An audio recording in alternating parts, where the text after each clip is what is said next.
A little used, a little blush, a little frayed at the edge. Cut through, hit the rush, let it flow to your head. I think I remember clearly now. Don't slip, it's a long way down. And I swear I never meant to go out this way. Someone call a doctor, I don't think I'm okay. Put your venom in my veins and take my pain away. Lie down with nothing to say. Keep me coming back just to play your sick little game.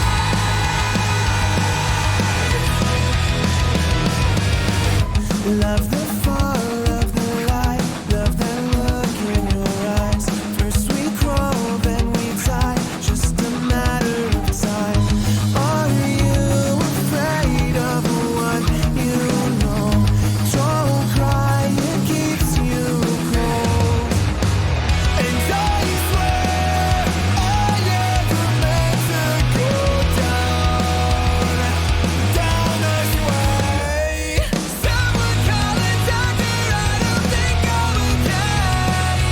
Put your venom in my veins and take my pain away. Lie down with nothing to say. Keep me coming back just to play your sick little games. 1, 2, 3, Rain, talk to me. We're gonna hit a beat and talk about my Eve. Everybody don't know what I say. I'm gonna do a beat. Make it stop. Rain? It's Why? time to stop. Why did you? Rock, paper, scissors, right?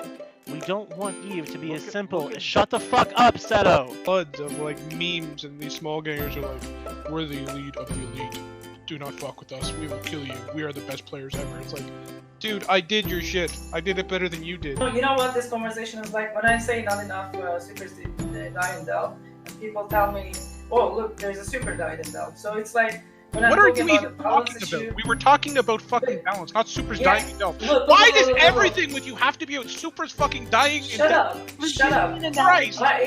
It's an analogy, moron. It's an analogy. Okay? You guys stop arguing. You act like a fucking married couple. Jesus Christ. No, don't stop arguing. It's an Well, it analogy. is Trash Talk I Tuesday. was like,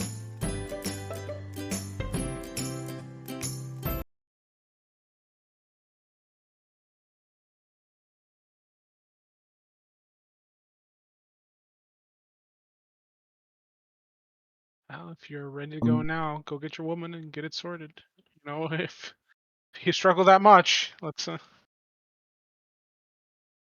know, there's a little pill you can Go take get your for woman that and get it sorted. if you're really having issues. Your erectile dysfunction, your problem, Redline. So like, just let it go. Off to a good start then.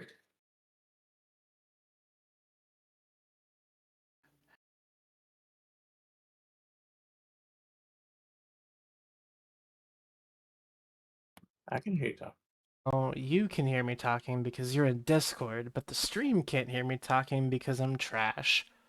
Sorry about that.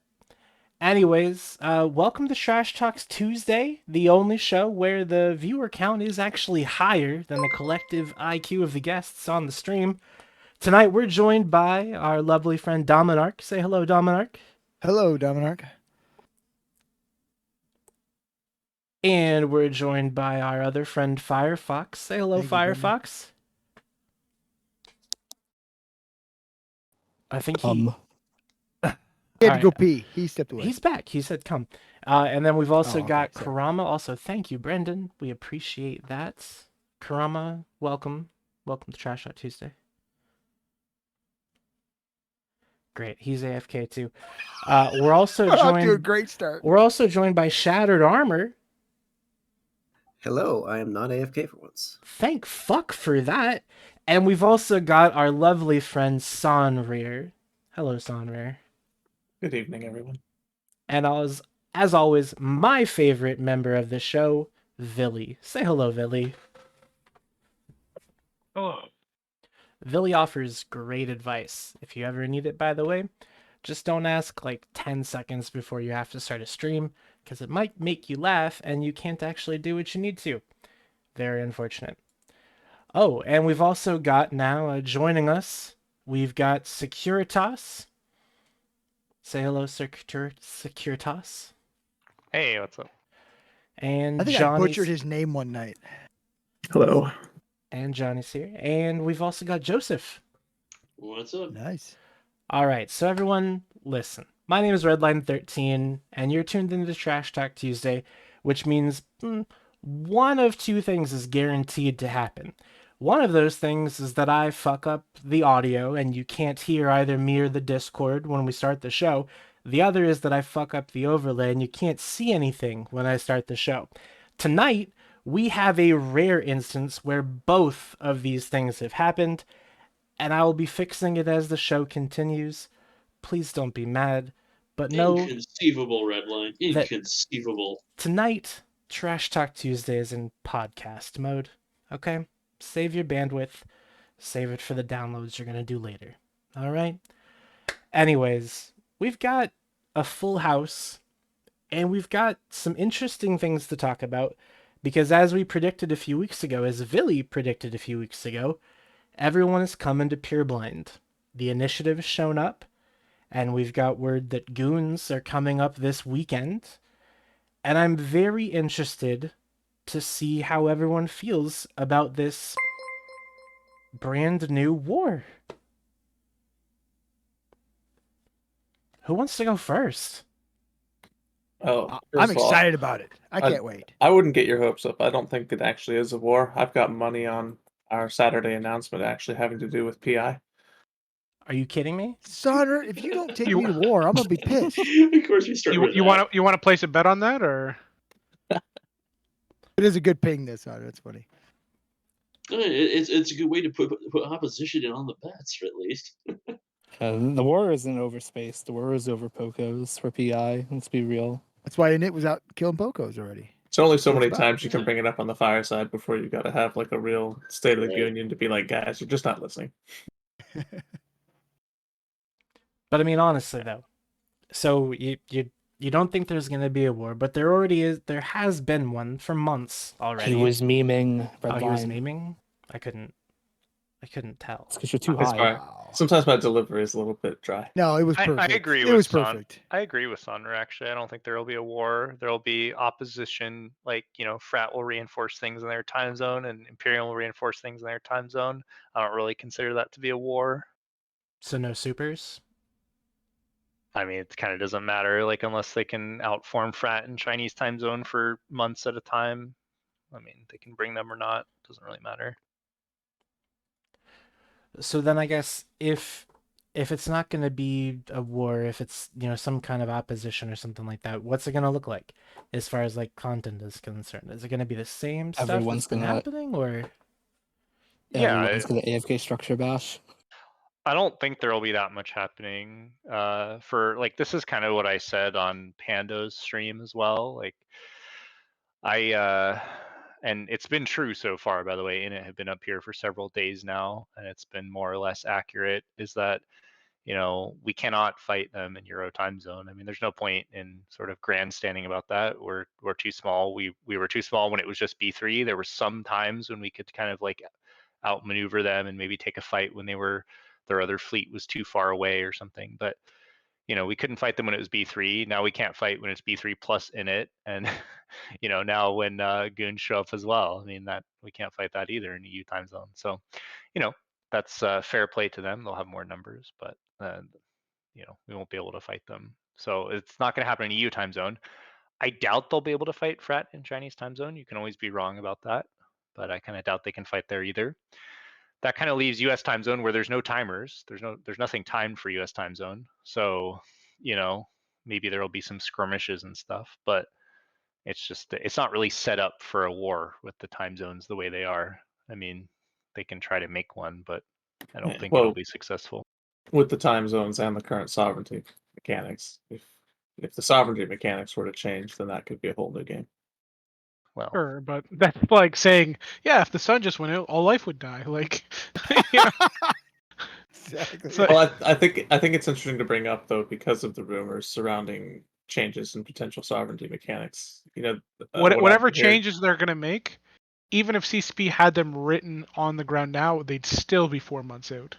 Like, and I don't know how you would really do it in a way that I think it's challenging to create a system where like, because think about it, like if someone has a time zone, you kind of need to let them defend in that time zone, otherwise the game is like just like people would be like flipping sov just constantly, like no one could really have a home unless they were pan TZ, which is pretty rare. I mean, Imperium kind of is, and to some degree PanFam is, although not very much in Chinese time zone.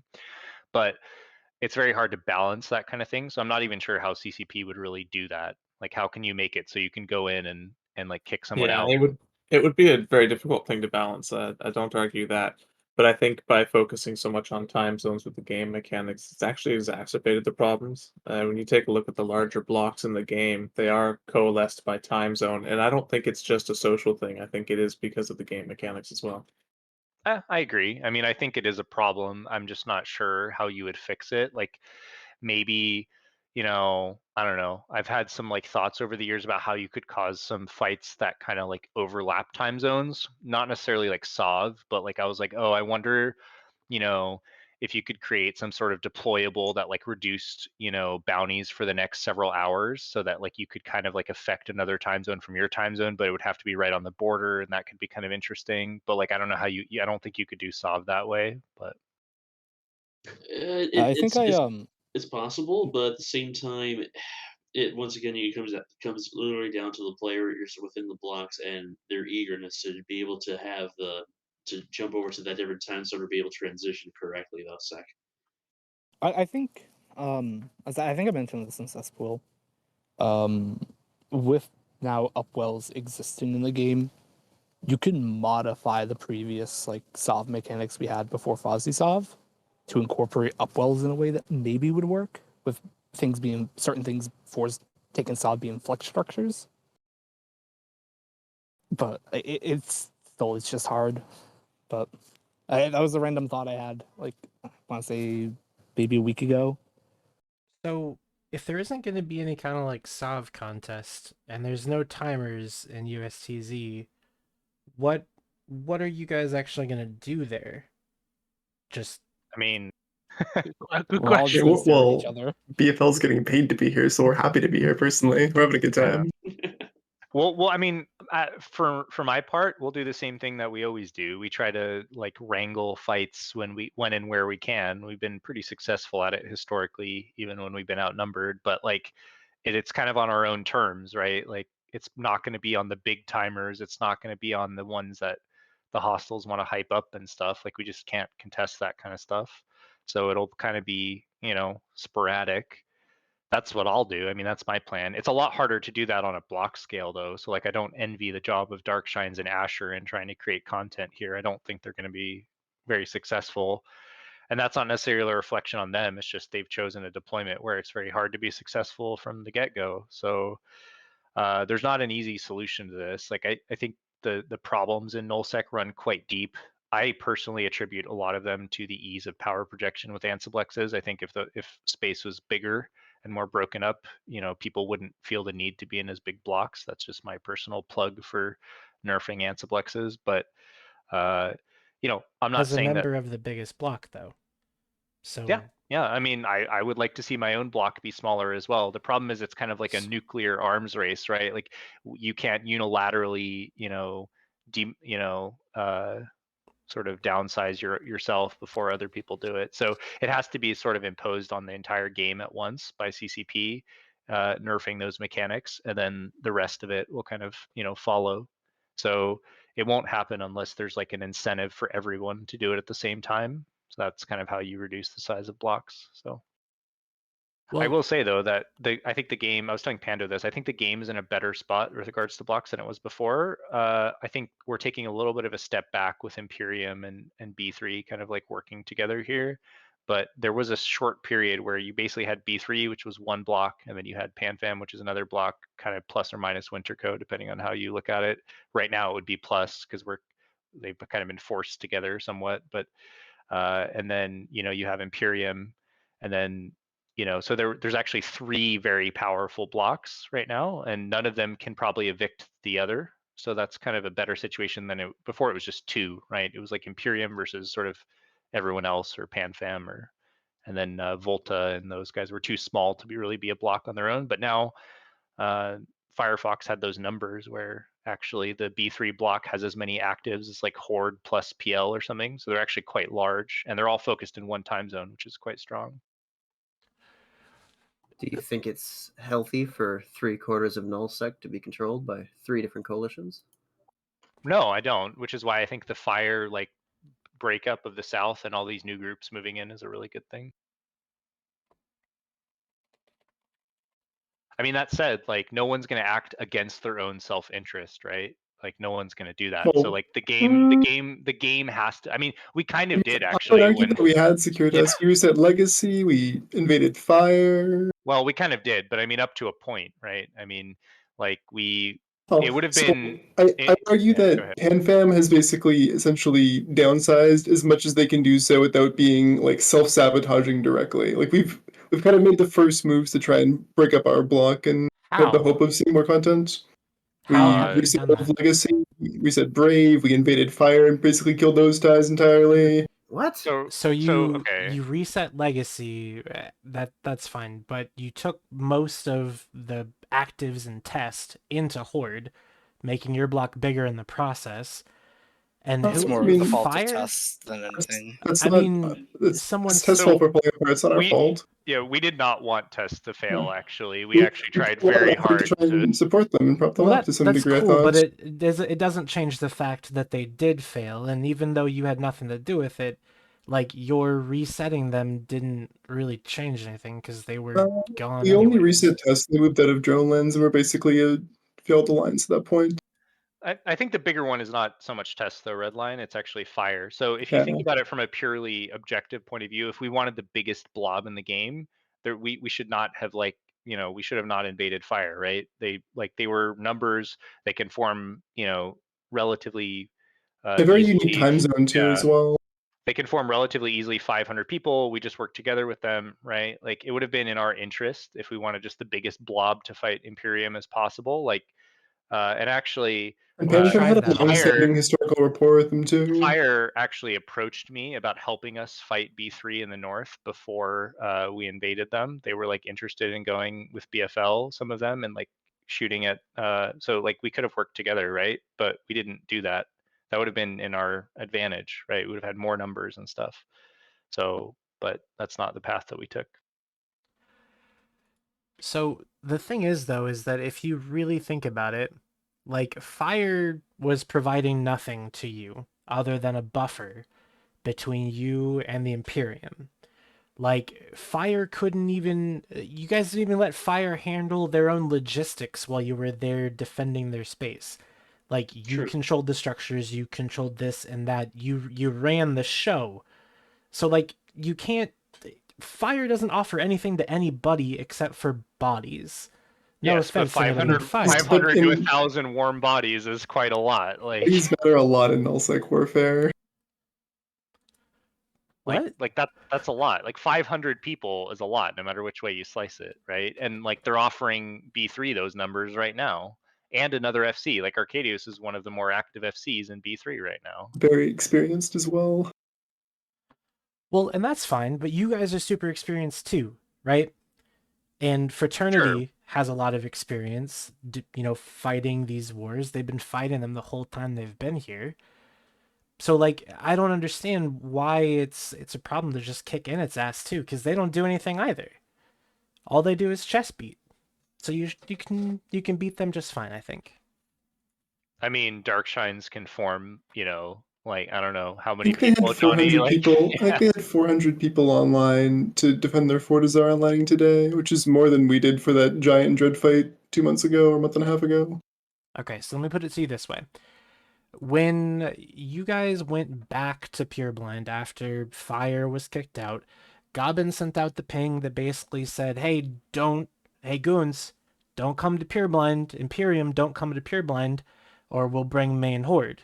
So now Init's here. Did this ping Are say you- that? I mean, did we either... Did it say that, or did It said you can bring main horde. Specifically, Yes. you can bring main horde. So that's my question is, will you? Or That's a won't you?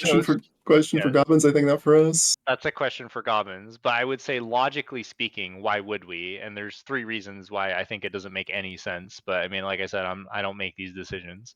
Number one, all the defensive timers are in Chinese time zone, and while I love my alliance, we don't have a ton of people in that time zone. I don't think we would be proportionally a very big part of the defensive Chinese time zone. Number two, even if we brought main horde, they would still have far more people in EU time zone than us. So we still probably couldn't contest very much. And number three, if Asher and Darkshines are about to go on a big deployment where they're going to blue ball their members for a few months, like, why not? Like, why would we reward them by deploying Horde when we probably couldn't contest them anyway? So, I mean, I don't think it makes a lot of sense, but maybe Gobbins, he's a genius. Maybe he's thinking of something I'm not. But Well, so do you think that between Init and Goons that they've got a stronger presence in CNTZ than you guys plus Frat does? I don't think so, but it's always possible. I think maybe on any single timer, like maybe if they max alarm clock and everyone logs in, maybe Mhm. they could contest Frat. But to win a war in that time zone, you need to do that for months. So I don't think that's very likely. Maybe I'll be wrong. Who knows? So then why wouldn't you just go and destroy them? Because I guarantee you that it would be a lot more detrimental to their mentality to have their ass handed to them than it would be to say, haha, you blue balled yourself because you came up here for what? For nothing. Destroy them in what time zone, Redline? In that whatever time zone they're playing in. If they want to do Well, something, you I stop them mean, from doing it. Fraternity is an absolute dragon in China time zone, Redline.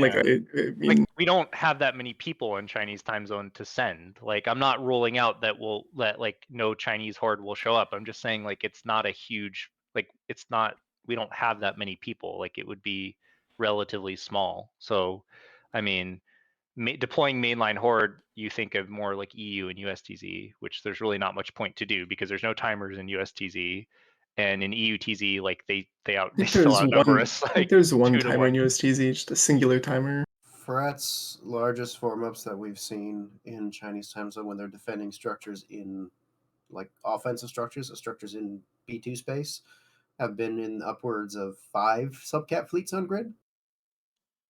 It's just Chinese rat. It's very spooky in CNTZ. Lots of hungry pandas.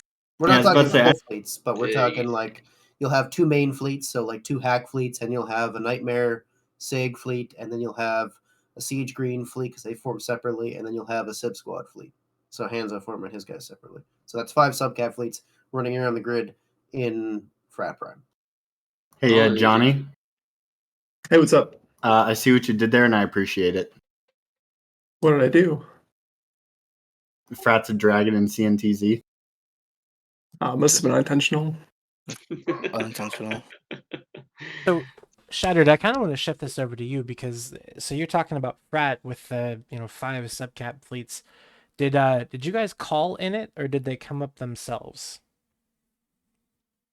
I personally didn't call in it up to the north, but I think it's pretty clear when there's not much else going on in the game, and the last big war was such a wet fart with fire pulling out of the south quicker than you fucking say. GTFO. Then Valued allies, by the way. Where else is there to go? Well, I mean, you can't blame them in the slightest. Not with the fucking hand of fam freight train coming down on them like that. That's all right. factual. So I wouldn't have Redline- put up a defense myself either. I would have put all my effort into making sure my pilots were able to extract as many of their assets as possible. And Redline- so now that Fire is allied with you, do you have any fear of them just abandoning you if something like that were to happen? Like mainland Horde actually came down and tried to push through? Like your timers? Or are your timers also in China and Chinese time zone? No, we've didn't think always so. maintained numerical superiority in EUTZ against fraternity, and even when BFL was deployed up here, it was not a huge. We never really found ourselves at a huge disadvantage against BFL. The only time zone where we weren't doing the hottest was USTZ, and even that's starting to become a more level playing field.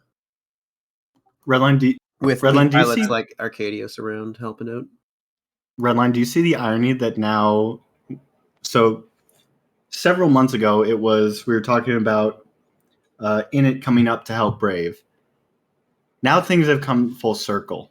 We are now back to Init came up to help Brave, and Shattered had no idea, did not call them. They were just third partying. Well, now they've deployed. I believe that actually. I Can mean, we tell this? If this does turn into a full scale war with all the major blocks involved, is this just going to be the third party war?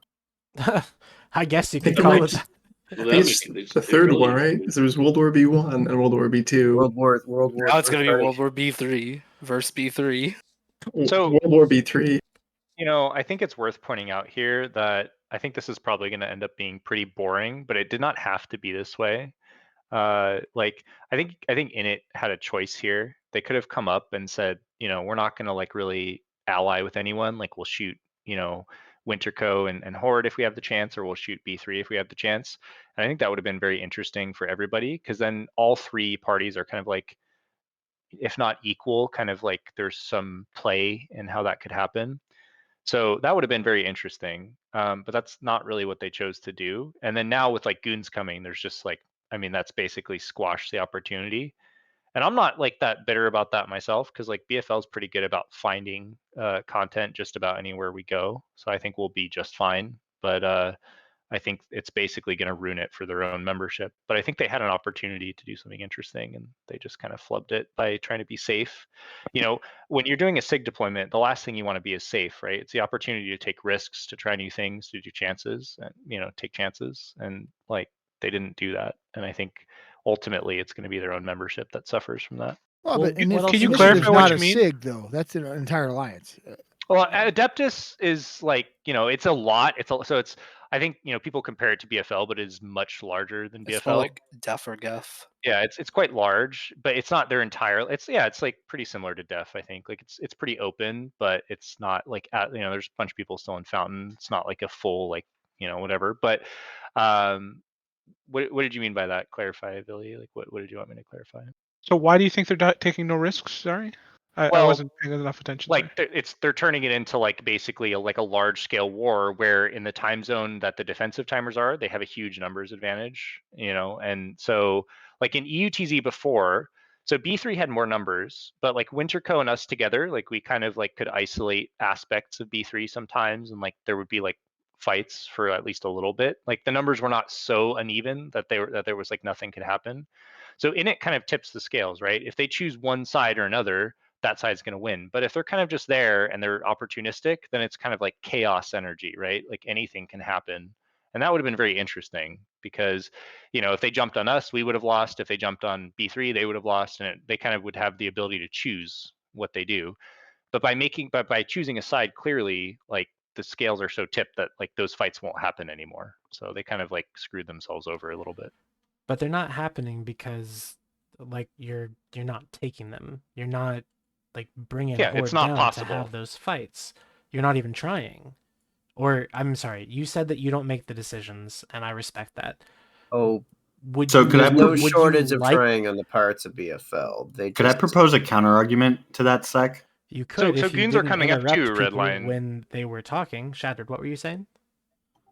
I was just going to make a comment about how some of the FCs in BFL would rather not sully their kill boards, but I've sullied my kill board with a trillion ISK of losses in Pureblind. I don't know what you're talking about, Shattered. That's a beautiful number. So why not keep doing it? If it's not a problem, like that's what I don't understand is that.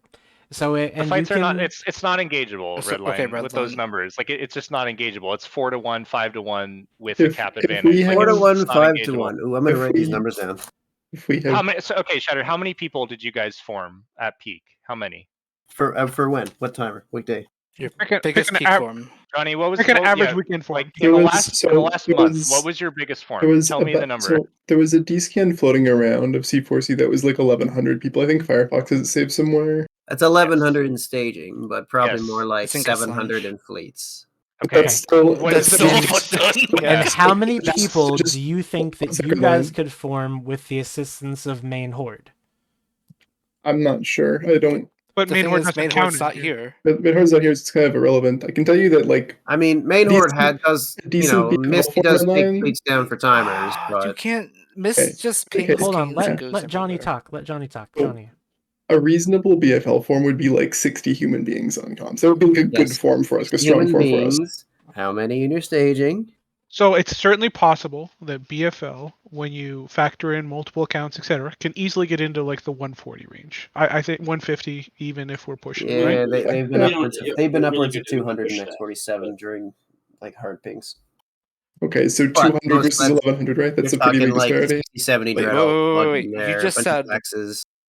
you just said shattered. That was 1,100 plus in staging. Well, it's 200 in staging, so The it's other- not all 200 in fleet. The other Yes, thing but that I we're would point talking out. EUTZ. Yeah. So the other Where thing that I we- would point out, Shattered, is that I didn't say that like even those crazy number disparities, we still took engagements, right? In Q5, we were fighting against 900, right, with BFL. There is some big However, fights in X17. that is before and it is deployed up here, right? So it's already very difficult. Like it's kind of on the very edge of we can sometimes take fights already, right? So that's how it starts.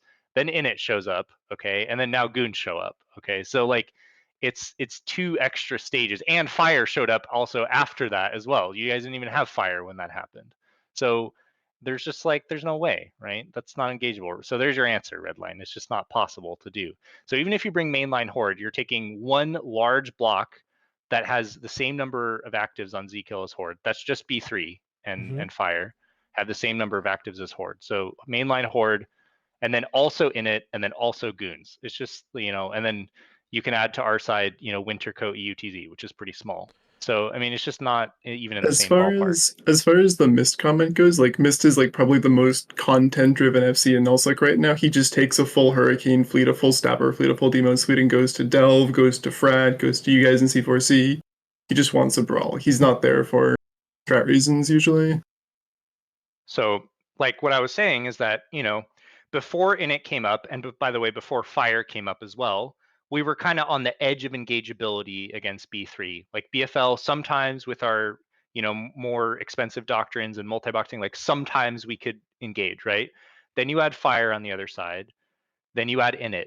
That like tips the balance. It's like, it was already kind of a little bit, like not a little bit, it was already a lot dicey.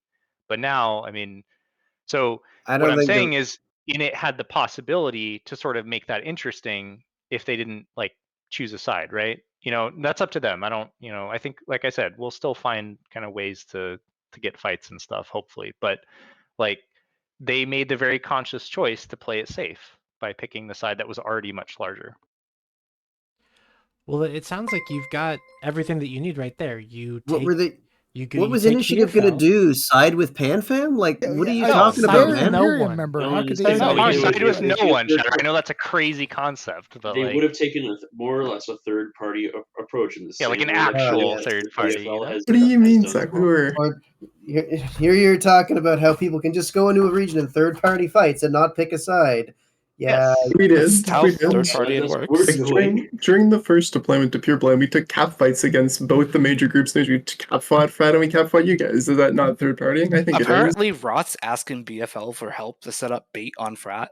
Didn't Yeah, happen. which it is. I bombed Frat for you guys, and like Yeah. I DM'd you as well. I was like, hey, if you want to do something, we'd be happy to. one engagement in a 3-month deployment where we were both hungry with Fred at the same time. And you But shot wasn't it Fred the down. second? Yes. Wasn't it the second It's fight one that we had engagement over there? in 3 months. Shattered, the one fight where we killed more frat dreads than you ever have in one fight. Yes, because we're not putting dreads against Fred because they're Why not? We don't have to. They don't fucking form enough numbers in EUTZ for us to make. To be So wait, bothered your to. argument is We because you put can numbers. blob them, you Yes. don't have to do anything. No, I'm saying A good argument. why if the it fuck am was. I gonna? It is. It's a perfectly sensible argument. If we're in a defensive war against one of the largest coalitions in this game, why would we have any reason to risk our heavy assets in defensive timers when we have the subcap superiority to win fights without having to put dreads on grid? It's a waste I mean, of every fucking time you've used them, It's a you've fed them waste of anyway. So what's it industrial matter? power. It's a waste of industrial power. Frat can replace dreads 10 times faster than we can. So what's the fucking point? Yeah. Fun? I It's should fun. add. I should add. There's a I mean, bunch you of have to replace them people. every time you undock them. So There's a bunch of angry people in chat like complaining about how we're whining or something. I'm not. I'm literally just explaining to you the decision making process as to like why we do what we do, right? I think a lot of people don't have insight in how like a small sig like ours that fields like 2 billion-isk ships actually works. And so like this is how you make the decisions that you do when you're surrounded by like such large numbers, right? I have So- been, I have been requested to tell Shattered he is acting like Paquito from Shadow Cartel. Keto. I don't know what that is. He's the it Shadow Cartel Spanish? FC who says "good fight, cowards" every time there's no fight, and then That's feeds kinda dreads. rude. So, like Eve is not an asymmetric game. We accept that we'll be outnumbered, and it's perfectly valid to bring more dudes than the other guy. But if you bring more dudes, you have to figure out a way to make the side with less people Yeah, undog and tackle absolutely. them. And yeah, honing the there will be capability consequences. and honing the capability for a group the size of PanFam that has a huge manning pool to draw from, and honing a capability and building a group of pilots that can punch above like that is exactly what you guys should be doing. And we're okay with taking those fights. But if you are bringing the SIG that whose claim to fame is, oh, we can take fights outnumbered and win, don't complain when you're in space fighting outnumbered. I don't We think don't we There's a complain complain, at limit. Shatter. I'm We not just complaining at like all. we take the fights we can and we don't take the fights that we can't. And like it's our job to choose which ones those are. And so if like the blob grows to 5 times our size and they're like, well, why aren't you fighting? Well, they're like, you have your answer, right? Like you got like what you have to understand and like what people have learned in BFL, the hardest part in Eve is not winning fights. It's getting the fight to happen in the first place in a way that benefits you, right? Amen to That is not easy to do. It's actually very difficult because either you need to look weaker or your tackle needs to be so good that you basically tackle a fleet that should not be fighting you. Most of the time people will only take fights that they think they can win. And that's everyone. That's us. That's, you guys, that's everyone for the most part.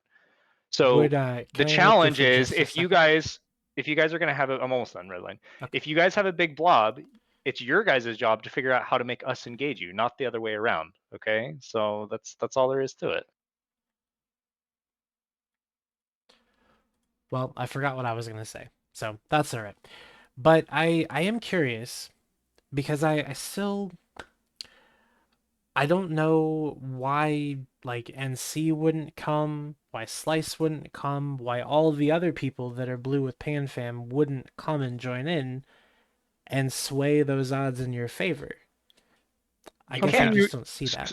You just like missed like the So- last 30 I- minutes. It's Because important to it- remember as well. Like I think that's something that people might not realize. It's like not everybody likes being in giant wars. Like they're not always fun for everyone.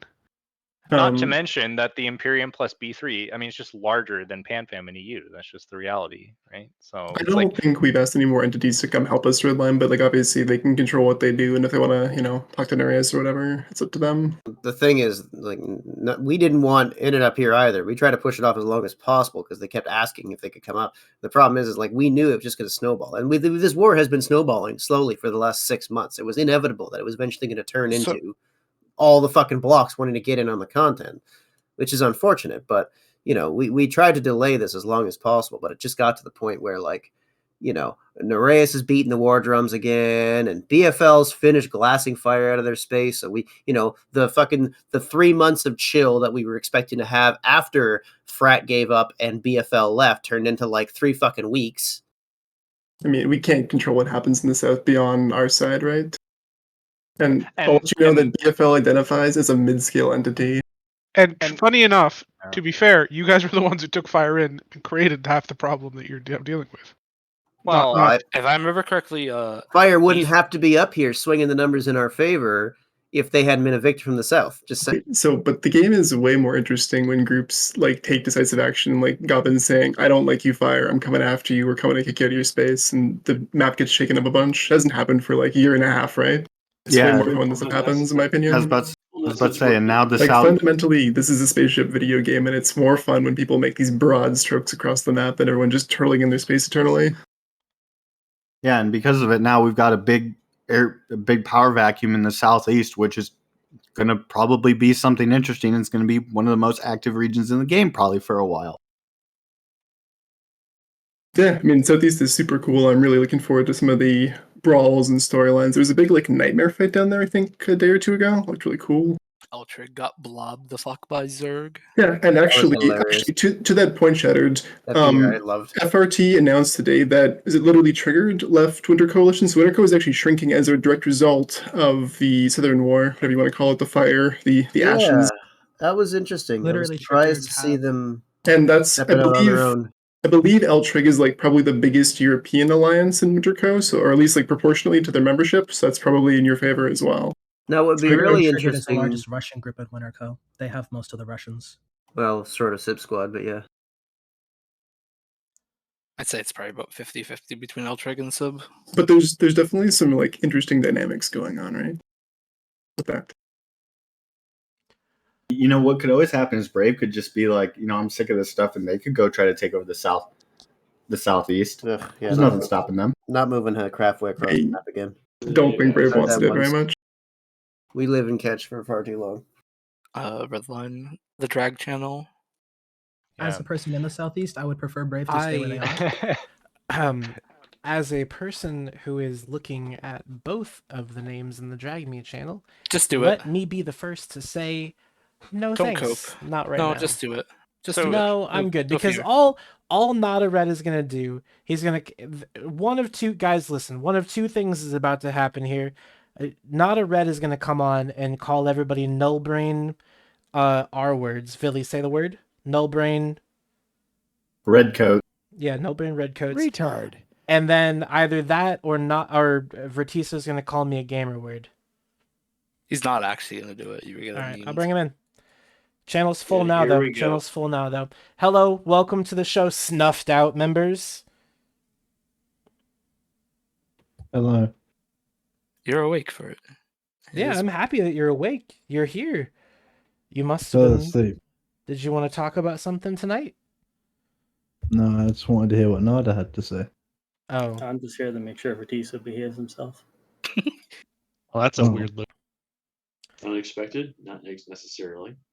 That seems like it's not going to work because then both of you are just going to be quiet waiting for the other one to...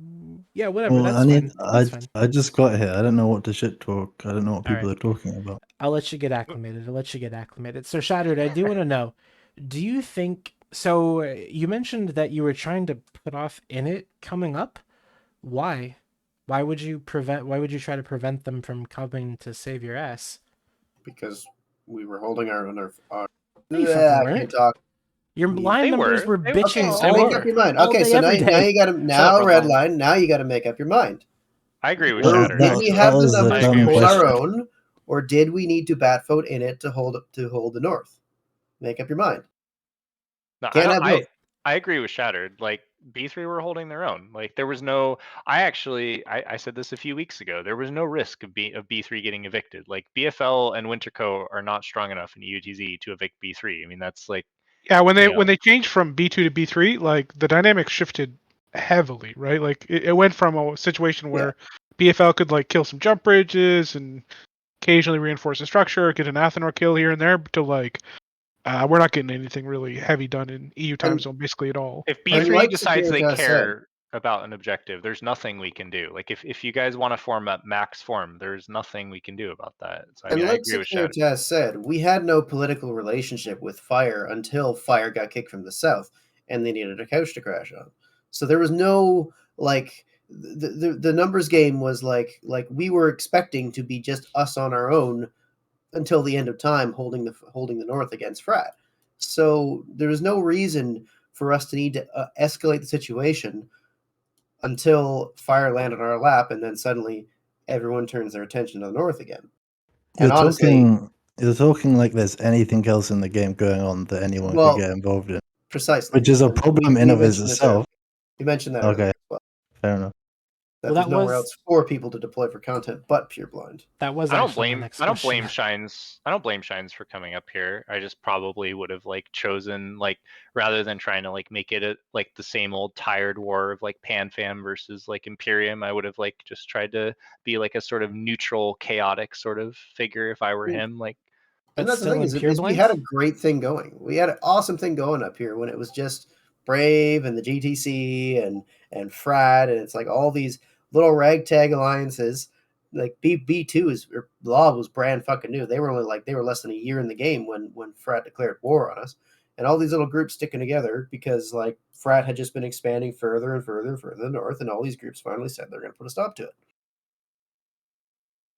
If it was so great, why did you take Fire in and make your blob twice the size? And I know you probably don't have much to say in that decision, but why? But like I just said, we had no political relationship with Fire until the point where they got evicted from the South and they asked us to move up north. And we said, yeah, sure, you can come crash on our couch. Do you not think Now it'd be they're up better there. for the game? You're saying they're right. You all agree there's nothing else going on, but do you not think it'd be better for the game if they had to go find somewhere else to scrap for space?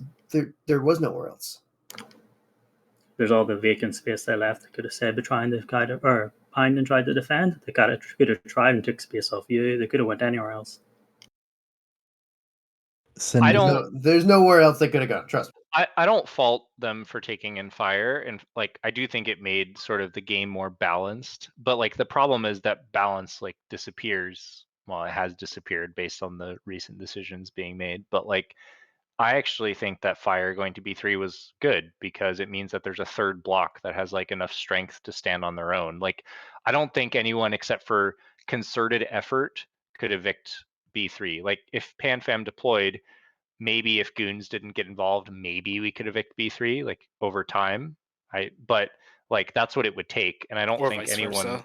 Yeah, I mean, or if so- Imperium did it. But the thing is, when you have three people like that, it's kind of stable, right? There's like a stable equilibrium at least for a while. Because if we try to evict B3, then Imperium helps them. If they try to evict B3, maybe we help them. Like, but right now there's no chance of B3 getting evicted. So and there wasn't. It was all like border skirmishes kind of stuff. So You guys don't want to evict him anyways, right? You no, just we wanna, don't you want just want to. to fight. I mean, so like Frat might say that Frat like does. yeah, but like Well, it's sure. like it's just not happening. Like it's not going to happen probably. Like all the BJK will objectives. lead the charge. To go back on that discussion about Fire and where they could have gone, at the end of the war, at the end of World War B2, there was nowhere, the legacy alliances that were collapsing, the legacy power vacuum mostly got absorbed by Imperium. But beyond that, we as Brave had to sit down and look at the map and say, where can we go? And the place we eventually settled on was Pureblind because it was being inhabited by two, at the time, independent alliances, and it was far enough away from PanFam's border and far enough away from Imperium's border that we were not going to be, pushing one of the block's borders. And if we wanted to, live and thrive as an independent alliance, which was an experiment that we pushed as long as we possibly could in the current state of the nullsec meta, that we picked that region because it was the last unclaimed non-block influenced region in the game at the time. And no, the places like Pravi and Amencia and all that crap didn't really count because they were the places that had just been exposed to the power vacuum of legacy collapsing.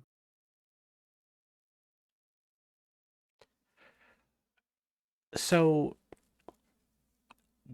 why does that prevent Fire from going somewhere else? Because they're, like I said, at the So time, Fire, there's nowhere for them to go. Where can they go that they're either not pushing the Imperium's border or they're not pushing PanFam's border if they're getting evicted? they have like 2,600 actives. They also didn't really have any beef with the Greater Imperium. They had beef with Init. Like Goons are the ones that let them pass through. Goons were the one that took a pay cut. Yeah, sure, fine, whatever. They took a pay cut. Either way, they're the ones that said yes. But like you got Pravi, you got what other nullsec regions are there? They could have actually gone the Pureblind and just tried to forcibly take space off B2 as well. Well, at the same that would time, be a pretty even fight. Or Well, not really, considering that like Imperium and PanFam have both said they want to kill them, right? I mean, I think the Pan. This is the other problem too, is when they have such a large target on their backs. Like we were in the same situation where Dunk was sitting down, looking at the map, thinking, "Okay, we're a former Legacy alliance. Imperium hates our fucking guts. PanFam wants to poach us into the dirt the way they did with Test. Where do we go where we're going to survive?" And we did the whole Geminate thing for Did a you few just say months, and that worked Imperium hates your fine. gut? And then no, well, I think you're greatly exaggerating how much people disliked Brave. No, Well, Imperium no, wanted. I mean, I'm Are pretty you sure kidding Imperium me? did state that Are they were you gonna kidding me? they We were were gonna number chase down 3. Brave and stuff And after yes, Test, but it's a new here they are Imperium helping. now, but they had a shit list, and we were number 3 on it after Test, and I think I don't know. The maybe we were entirety number of 2. PanFam, like you guys were, as far as people on the Pappy side go, you guys were the ones they probably hated the least. Yeah. By the way, did anyone But notice was it how the- Darkshines tried to do something on his own, and Asher basically reasserted his strength, like by I will. completely cucking him by like ending the entire he didn't get his vengeance against Fire because Asher cucked him by allowing them through Delve. That was fucking. Like what, the I don't know fourth if anyone time in noticed like that 2 little months? power play, But they got half a but trillion ISK for it. well, I mean, Darkshines had Goons to got take. paid. Well, Darkshines had to take what he could get at that point, but like Half a he trillion totally. ISK is not that much money either Yeah. in the grand scheme of Block Life. I hate to break it to you guys. So Asher Depends on who it got was it. very Tiger lost clear. for more than half a share worth of faction supers in that extract. It was very clear that Asher did not like the fact that PanFam and Init were sort of pseudo working together against Fire, and like basically as soon as he could, he completely cucked over the campaign, and Darkshine's got nothing out of it. No fights except for 2 feeds and like Tengus, and like that was pretty funny. I don't know how many people are paying attention to that little internal power struggle in the Imperium, but basically Asher reasserted his strength, and like Darkshines now has to basically work and do exactly what he's told again. That was pretty good because he tried to do something on his own and it did not work out at all. I will say after it was one of the self wars, I forget exactly which. Per Darkshines, this is before I joined Horde and BFL. Big Ab was number 1 on the Init hit list, and they did nothing about it. They never shot anything we owned, never attempted to shoot anything in him. We were just number 1 on their shit list if he was going to evict us, and then he did nothing. As someone who used to be number 1 on the in the Goon shit list, the Goon shit list is I'm going to put you on a list and then hope you die on your own. Oh, I would like to say sometimes it works and sometimes it doesn't. You're on the list though, Sometimes it right? works. Yeah. In your case, really, it didn't happen. What time were the Big Ab timers set for, I wonder? U.S. time zone. Firefox, what are you talking about? Their And it structures showed in up and Gearbline joined were fleet with frats. NC. Oh to yeah, shoot that's Big right. Ab. Lady Scarlet and anchored on an initiative monitor. That's right. That caused some drama. What now? Oh boy. Lady Scarlet anchored on Joanne Etchery. Could you guys elaborate on that a little bit? Like, what situation? What happened? With the NC Init forming together? Yeah. RC basically bat-phoned both sides, so they merged this. They had like 300 battleships or something, and apparently it was because Rocket X told whoever in NC and Init that we had well over 100 nightmares formed and like 80 to 100 supers on standby. We had like a 60-man nightmare fleet. Don't forget the snuff damnations in the mid. Oh yeah. Didn't Rocket Batphone snuff as well, and you basically just told him to fuck off? He would have got called suffing himself if he did that. But no, it turned into they just sat in Kamal, let their fort repair, because it's like, we can't contest 6-1 odds. And then they bridged to a low-sec island and bashed a Big Ab fort together, and then never followed up on it. So that obviously didn't go well. I do have a question for the group, though, because I'm looking at the map. How many regions of space is enough for a null security block? How big is the block? Are we talking? Big are they? I mean, region per member kind of thing. How many regions per The thousand? geography depend, both geography and like That's a size of the dumb block question. kind of determine that answer. Active players, yeah, it does. It makes a difference. How much do they And, crab? like, How much do the PvP? Yeah. Yeah, like, are you a high crabbing alliance? Are you a low crabbing alliance? Do you have a lot of crab corps? Do you have some crab corps? Do you you know, are you like 5 regions deep with renters? Are you 1 region deep with, you know, no renters? Like there's a ton of different factors that determine, you know, the correct answer there. I think the answer red line is you get as much space as you can hold and you deserve, really. Like you can't hold the space, it's too much space. I think most groups in the game, we could probably agree, have more space than they need. Yes.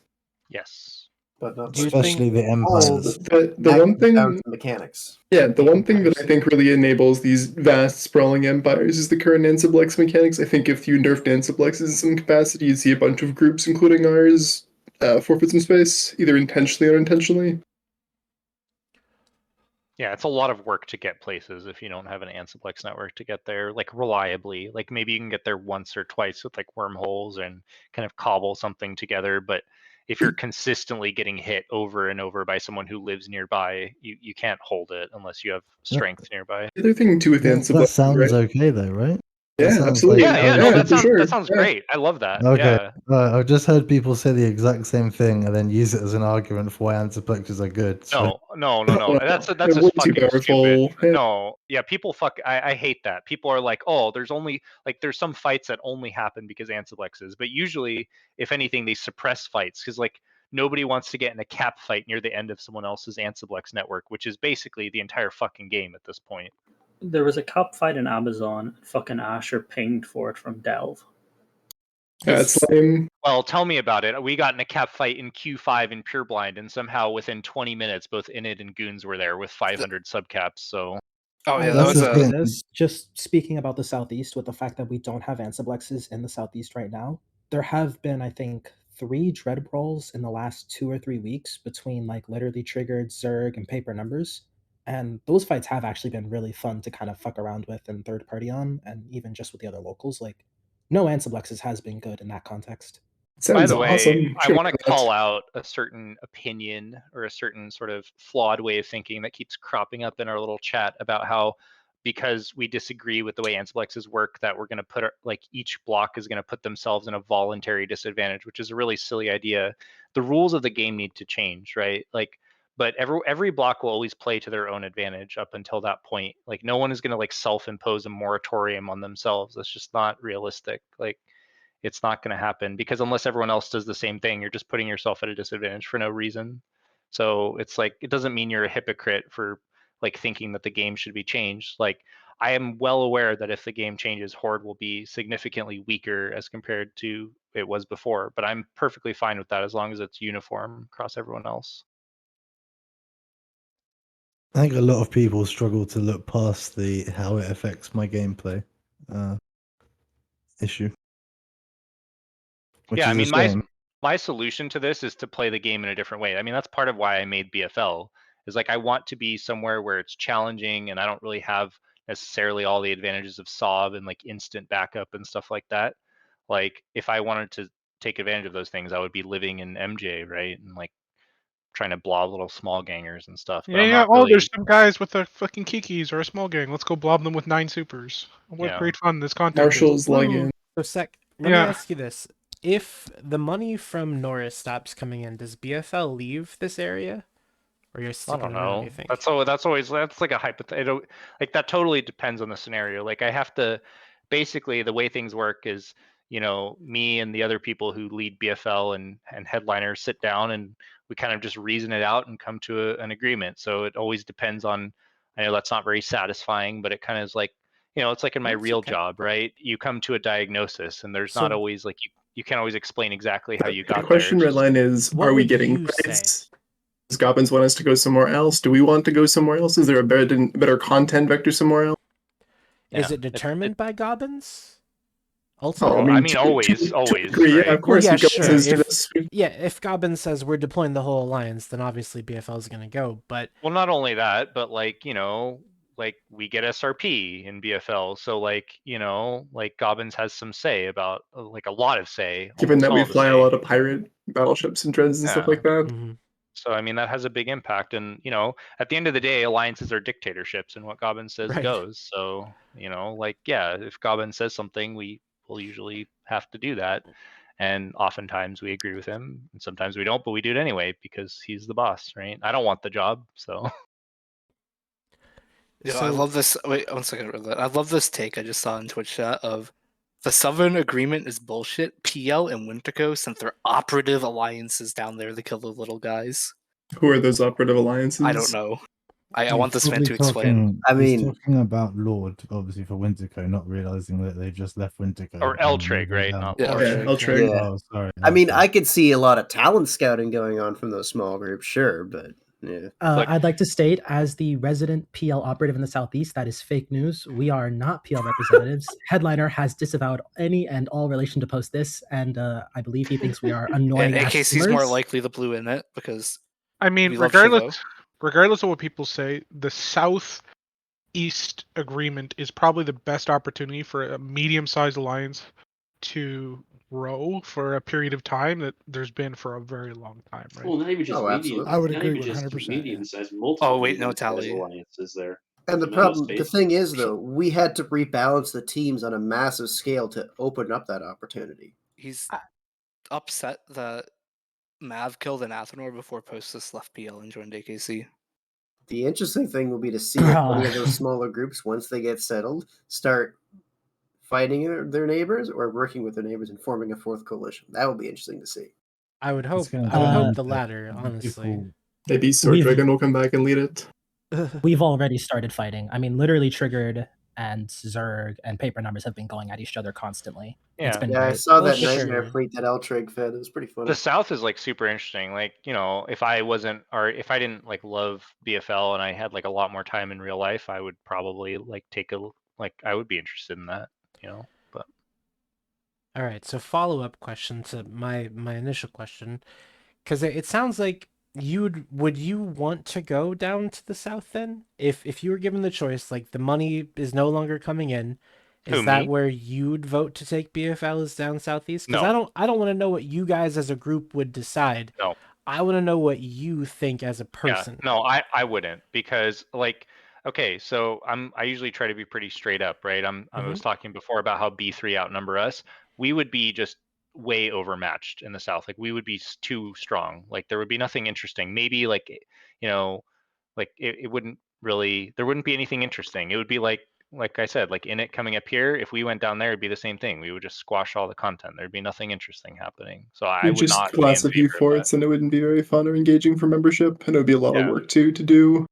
Like I know BFL people think I'm always spinning or something, but like I'm actually not interested in that because it's not challenging. There's no, you know, going down and shooting some like alliances that just formed that can get like 20 people in fleet and just glassing them with paladins and dreads. Like it's not interesting. It's Well, not. obviously, you wouldn't do that. You just go down and hang out.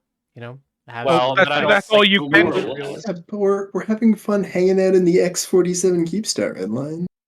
But when you BFL say could glass everybody in the Southeast. If we all combined, BFL would glass us all on their own, probably within 2 weeks. And that would mostly be them moving around and like waiting out timers. Yeah, I don't think no it would way. be 2 weeks, but I'm giving it Absolutely. time because they're gonna have to move from Amencia to Omis to Faith. Like they need a little bit of time.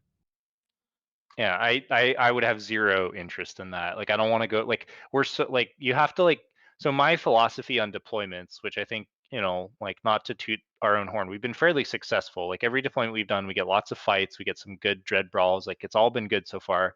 And part of that is picking where you're going to go. And you have to pick someone who's tougher and bigger than you, but not too much, right? That's always the challenge. And that's very difficult. And that's the reason we came back to Pureblind, among other things, is that that was the main place where we could foresee that. Now things have kind of changed with like Init and stuff like that, but you have to pick someone who's, you know, hard but not impossible to beat. You always want to challenge yourself, right? If you go somewhere where you're just punching down, you're not going to get better. You're going to actually get worse. You're going to get lazy. You're going to get complacent. If you pick someone too hard, like if I went to NPC Delve, you just get, you know, just completely We'd just be waxed by. camping 24 hours a day. We'd get no Yeah. fights, unfortunately. It would be very fun So, for you anyone. know, it's kind of, you have to find a middle ground where it's tough, but not too tough, right? Where you can actually sort of, you know, every time there's something to learn and there's the capacity to lose hugely, which as much as people say we don't take risky fights, like I said, we've lost like a trillion isk of stuff of dreads and paladins and, you know, all kinds of stuff in Pureblind. So, I mean, you know, it's risky. So Maybe one or two amulet pods as well. Not the amulet pods. Anything with the amulet pods. I've never lost an amulet pod myself. But I guess Shattered, a question for you. I'm getting hypothetical because I'm trying to predict the future. If BFL were to roll out and they did not hang out in Pureblind anymore, they weren't a threat to you, do you guys stop trying to push into frat space? Or what do you think happens there? Well, they have to, Redline. They have to. Fire needs, or the X-Fire alliances need space to live in. That's their own. It's not held by Volta or by Brave. Because what's going to happen is over time, the X-Fire alliances will gradually filter into the Brave and the B3 alliances, B2 alliances. You would have to ask Constantine and Arcadius what their plans are for Fire. They are taking branch with their new allies. Was the last so thing I've been said. told. So I've been told. That's That'd be you, pretty by the way. cool. You are would be new allies in that statement. It's funny because I was just thinking about this too, and about why we didn't really want this war to escalate. Because like There's Cloud Ring too, you know, Shattered. Brave, you. I could always go. But Cloud Ring actually has amazing moons as an alliance that formerly held it 4 years ago or something. Isn't it also Imperium Protectorate? Oh, I mean, half of it is B2. Unless you're saying you're allied to Imperium, you're Yeah. attacking one block or the other, right? So it shouldn't matter. That's the point. Could always hire BFL. Because I remember ages ago, and I almost forgot. Hey, you want to about this, hire us, Shattered? We'll help is you that- take Cloud Ring. we had tentative agreements in place with us and GTC that once Frat fucked off back there and stopped trying to push our border, we were just gonna like reset and go back to the way things were before we had to blue GTC and eventually become B2 and now B3. Things are just snowballed, right?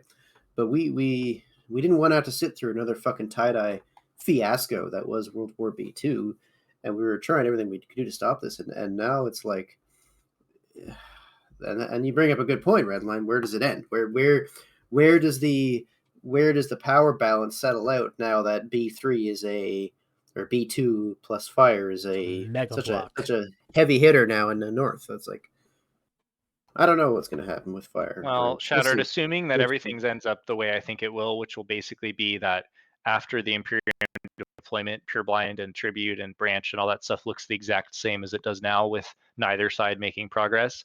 If you're ever interested in, pushing in the other direction, I would be very happy to help you. I don't know. I think the ball in that court is right in it's Nereus' hands, whether his coalition can hold up against a proper siege like that. That'll be the interesting thing to see. Well, that's why I said if, assuming if. Because, correct me if I'm wrong, but when's the last time Fraternity actually successfully either defended or took space without support from another coalition? I'm thinking back to like the Southern War. I mean, I guess you could say they took tribute in Vale, right? Is that, or do we give it to them? I can't remember the circumstances. Well, they've defended. They've defended it. Like, I mean, you guys presumably haven't only sat on your ass the last 8 months. I mean, you guys have tried to push a little bit, but it's China time zone. So I would say they've defended it. We haven't made any significant attempts to take Fratsov. And up until now, all we've done is hold, or in some cases, unfortunately, lose a bit of Sov. Yeah. Did you just say you guys haven't made any attempts to take Fratsov? Yeah. I mean, What you talking about that guy that multi-boxed 50 toasters in Branch one morning? Or no, Arcadio's tried to toast Y19 the other day. Yeah. I mean, I get what you're saying. Like, it's very hard. Like, I don't envy your up position. I until would this not want to point, wake we up. have not attempted to take any Sov. What Fire does is what Fire is their own business. Yeah, I would not want to wake up like, I don't blame you necessarily for not pushing that hard. I wouldn't want to wake up, in the middle of the night to like toast like 80 Can you imagine M6. Can you imagine CNTZ Sov ops in Branch where you can't get shit up there? Except through one regional gate? That would be nightmarish. You guys can get up there. You hold the space adjacent to it. You hold UTEC JY, right? EGY. Open up the map and look at the regional gate. I know you can't jump across it. Y19. Shattered, are there any type of like diplomatic communications between you and Fraternity as far as like not fighting each other? Or is it just perma war now until one of you just decides that you're not going to do it? So, way back in the summer, this is back when Dunk was still running things, Dunk and Nereus had basically been strong arming Brave to stay out of the fight. And this is not new news to anyone here. Anyone who's paying attention knows this. Frat did not want to. As anyone in the fight, they wanted to continue their conquest of the North and make Frat's legacy to own the entirety of Northern Nullsec, and they just wanted to keep expanding, and have Declan and Fade under their belt. But obviously, because of all these groups that they've been kicking out for months and months and months and months, eventually grouped up and said, yeah, we're stopping this here, sign in with GTC, put up a proper fight, and now suddenly Frat's not making any progress. And this is now going on for 8 months now, that Frat's been stonewalled trying to continue their expansion to the Volta north. did help evict the DRF with Skill U. So they evicted but turned in the fire originally. So they Volta and Skill U evicted DRF. Fire. The DRF, which Fire. is now Fire. So Volta evicts Fire. Fire evicts Frat. Frat is now trying to evict Volta. And now Fire's now trying to evict Frat from the north so they could take Newsov up here. Time's a flat circle, gents. I mean, if you go by that logic, every group in the game has either tried to help evict or evicted or some shit. Every other group in the game at this point. Oh, absolutely. Eve is too old for that not to be true. Yeah, and about a year ago, FRT and Horde were helping Brave against Tissue when they were fucking feeding shit to them. Bullied by one brave Opus in EOA. Baffling to blocks to deal with like 10 autists. Probably, yeah. Well, it's not a probably. That's actually what happened. It would be like 10 battleships versus 300 Ferox. Frat spent about a year defending themselves from Legacy in the south with PanFam support. Or was it after? I can't remember now. If PanFam had already left. That was with PanFam with PanFam support. And Elo Knight as their head SC. And to be fair, putting up a fight for 12 months is pretty fucking impressive. But after 12 months, they did eventually lose control of their Jammernet and capitulated. Well, the other portion taken into account on that part is you're dealing with two alliances that did not have much of a Chinese time zone at that point as well. No, it was entirely Frat on their own, but it was Frat on their own against Legacy, who also did not have much of a Chinese time zone. FRT were significantly worse back then. Like FRT now is a completely different base. Well, back then, yeah, 100%, they were. By the way, very new Redline, to the game in the south. Could we not find any like Imperium goon people to like Sandra show was up? here. Dom's I know, here. very briefly, but like Dom's here. where's like Zintage and like Here's the like thing. Do you remember Blorkus? when the Why am I here? Matani like told everybody not to go like on any shows or anything like that? Vaguely, I guess. I don't- think I'm glad that is the only similarity that he has with current Goon leadership. It seems like there's been some sort of mess. I don't Yeah, know. we're pretty sure Jeremy got a talking to. Oh, really? This is not an I doubt Imperium it. sponsored broadcast, so I believe Imperium leadership isn't. Dom This just is doesn't give a probably- fuck. Yeah, So but this he's is like here. probably the only like non-totally partisan like meeting of the minds. People can have like a casual chat about the ongoing state of spaceships. Because I would love to have like I would love to have some of the little cesspool people who take little pot shots at It'd be at nice, us right? to be on here. That would be nice. Like, It makes me almost kind of want to throw up to like say in my mouth to like say like I almost kind of miss like Cryo, right? Like you know. I love Cryo. Really, Billy? Really? Cryo's great folks though. Yo, just get Mifune on the show. No, That would be- he No, won't come on I either. can put my goon hat on if Anybody you would else. like. No, it's okay. It's fine. Anybody who wants to come on the show can come on the show. If they don't want to come on the show, they don't have to come on the show. But that's But the say, I have thing. goons on Wait, my. wait. I'm just gonna point out this was an argument someone made last week as well. Apparently, the TTT is PanFam propaganda. It's This Horde guy? aligned, Horde I mean, biased. if it's This so- guy? Run by a man who's blacklisted from Horde.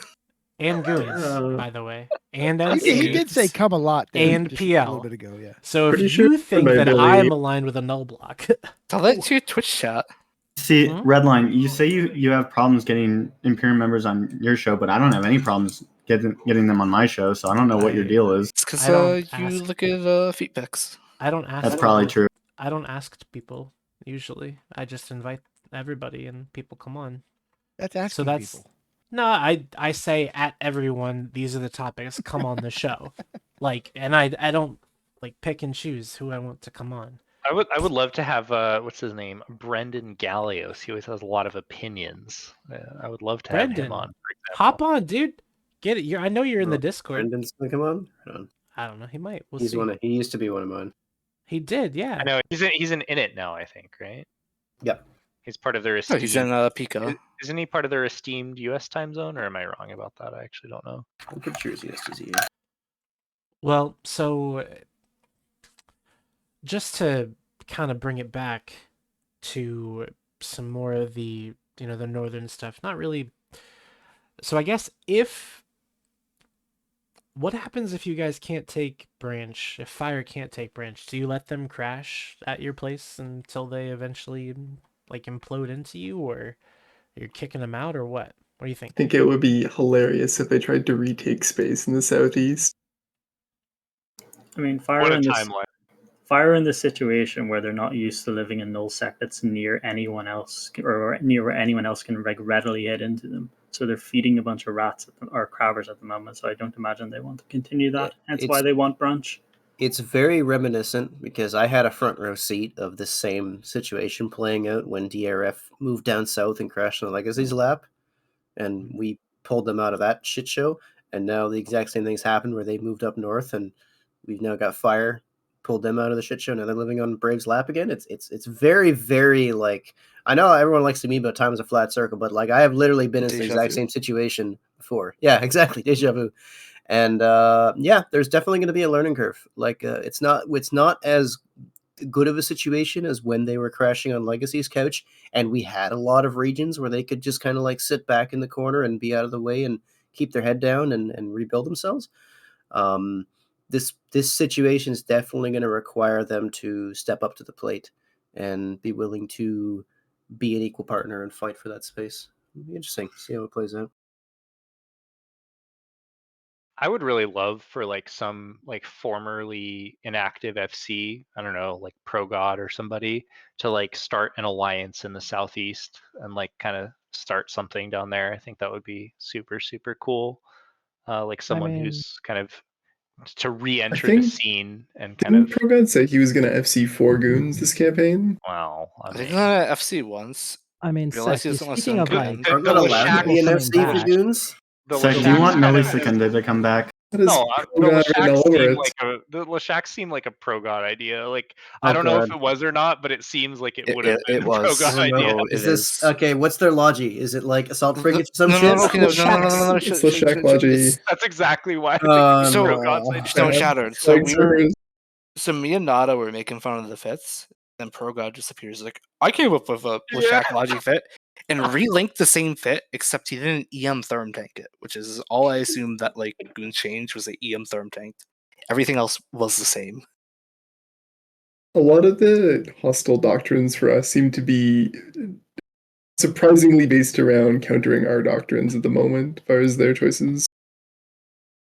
Which is good. It'd be fun, I think. I will say for the Southeast about groups and FCs coming back is, Test is taking Sov, and there's interest, I think, supposedly from some of them coming back, which would be entertaining because they seem like a group that, especially with how they've been in LowSec, is down to throw down and fight constantly. And there is still a fair amount of space in the Southeast up for grabs because there's a few groups in there that are fucking paper. Like one good fight and they'll fold. Yeah, No train wreck could take Sov. In the Southeast too, you can always stage and curse, right? You can kind of work your way out towards Wicked Creek or Scalding Pass, or you could even bridge into Amency as well. And actually, Curse is pretty good money making just in and of Yeah. itself. So even if you don't take space right away, it's pretty good. You know who I was kind of keeping my eye on, who is from I don't Lowsec, think you'd want to go to Curse. A Curse is a little crowded right now. like all the more fun then, right? There was a group in Lowsec that I was quite impressed with, just watching BRs and numbers recently, other than Trainwreck, they seem to have like kind of gotten smaller recently, which was a shame because they seem to be doing quite well, which was Sedition. And like I don't know too much about them, but like I was kind of impress. Like they were So- starting to get really good Oh, numbers boy. and good comps. and Before, I'm stuff. gonna cut you off, Sec. Nada, what is your opinion on Young Puke 2? I have no real opinions in Young Puke, but Set It are literally just, they're always a bat phone or always a bat phoning someone. So any of their structure timers that were anchored, there's one night a few months ago where they bat phoned hoarding Kikis, and then later in the night they bat phoned Init and Loki so they melt them. What? What kind of That's kinda twisted funny. shit is that? They lost all their citadels, they asked, because we killed them on Christmas Day. They haven't been able to anchor anything else, and then they've been bleeding corpse as well, and I think they're leaving Galmil or something like that.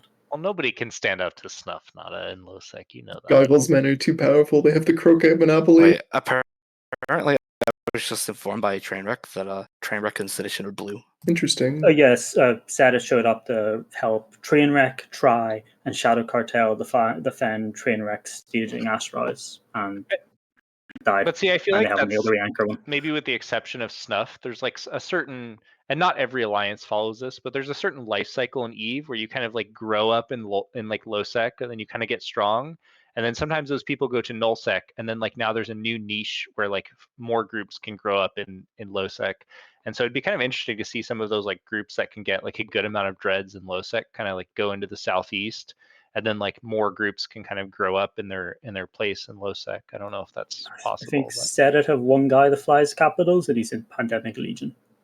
Oh, okay. Well, maybe. Okay. Oh, are you talking about Dagon? Yeah, it's Dagon. I love Dagon. He's a good man. What about Trainwreck, though? I mean, that maybe. Trainwreck. Trainwreck live up to their name.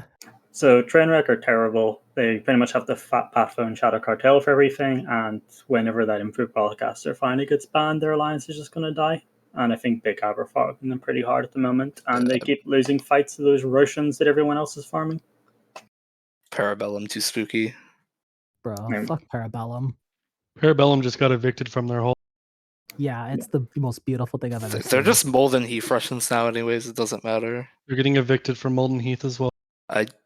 All of their shit is reinforced, from what I understand. It's people are actually always. knocking It's them being out? the thing is, in low sec, there's just been like reinforced consistently, and then Trainwreck goes and feeds to him. I It's believe really it's a lot funny. more than Trainwreck this time, though. I mean, even if they could lose all the structures, you can't actually evict them from Molten Heath NPC structures.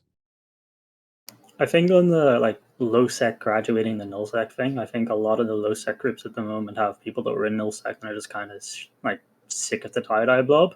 Like, as shitty as it is to be in an alliance like Trainwreck, because it really says a lot about you as an Eve player. They are getting fights that are fun, involve caps, don't get blown up by 1,000 people, and are taking place in 0% tie-dye. But that could happen in the southeast too now, right? I mean, for a year, but yeah, I mean, for the next year, it's definitely possible that you could have those kind of fun fights pretty continually. I'm gonna let The Nada problem is answer. once the jump bridges catch up, and all of a sudden the blocks will start coming in after the year. I mean, but the reality is for the next year, you've got the two biggest blocks saying they're not going to touch it, so it definitely has I the can tell you possibility. that we have no aspirations to take more space in the South, but things can always change in a year, right? I'm gonna let Nada answer this one just because, as a valued Snuff Out member, opinion's probably more valued. Jamir asked, "What is the current power ranking of low sec groups right now?" Snuff. Sorry, Avdot, rest of Snuff, Big Ab, probably, and then Jutsu are probably Jutsu, I would say. Then, see, the problem is a lot of the other ones just blow up together. So you can't really say Shadow Cartel without counting and fucking Try and Trainwreck because they show up every time are together at the moment. And then LSH show up with them as well, and White Sky. I liked how you went through the list backwards with the worst groups first. That was pretty cool. You're gonna get evicted from the game for calling Avdot bad. Yeah, Avdot's actually about to just ruin you. Good. Avdot have 3 of the most active, or 2 of the 3 most active players in the game at the moment. Well, it's going to be very hard to do anything to me in a Jita station, but I welcome it. Avdot have done some weird things to people. Avdot strong, Chinamen strong. Oh no, Avdot, it was just a joke. Everything's a meme. I'm so sorry. Don't harass me or whatever you're gonna do. That's weird. I guess my headset's working now, which is cool. I think Goons are gonna go to Rocket Pass on Saturday and try and evict Snuffed again. Yo, I'd be down. I think Stuff would be down actually as well. I think they'd be very down. We would love any single no block alliance that comes to Rocket Pass. Tau would come back. It wouldn't be Mirror FC it anymore. It'd actually be Tau. I want to see Mifune as the Shacks versus Tau AD versus PFIs or fucking Blap Dreads. Oh, you make Jesus that happen, Christ, that and sounds you're like gonna a pull a lot of slaughter. people in. It does sound awful. What does everyone think about this new Goon doctrine? Which doctrine is that? Yeah. Logi Lashaks. What do you think about Lashaks? Are they good in low sec? Are they good chips? They spell out heavy armor. Wait, whoa. Is Logi Lashaks actually a thing they're trying? Yes. Yes. Like It's 3 large pro reps, good, 2 really. small. It's pro good. It's peak Progod tech. Oh boy. Here, I'm gonna. Oh, I'll just put it in guest lounge shit. for you, Can Billy, so you can someone see the link fit. that if there is such a thing out there? That is such a Progod con dasher into trying it. Yeah, just look in guest Oh lounge, my Billy. God. There's your Plodgy. Secret fucking double agent pro gun. All Where's right. the cat battery? Alright, I'm gonna bring this into the Hey. video There isn't game one. here. So the So secret is I don't even need to look at the fit to know that's a dog shit fucking doctrine. So right off the What bat, do you mean? what's It's happening- nice. They're great. So it's What's triple secretly plated and It's cheese bonus tank to instable remote damage. reps. What secretly happened is Prograd spent the last year and a half farming mats in Pochevin to start seeding Goons in its entirety. Oh, this with definitely looks check. like a fucking pro god fit. Fucking Senti A-type small reps. That nothing rings more fucking pro god to me than those small reps. Jesus. Yeah. I think it's cool. I can't wait to fight him.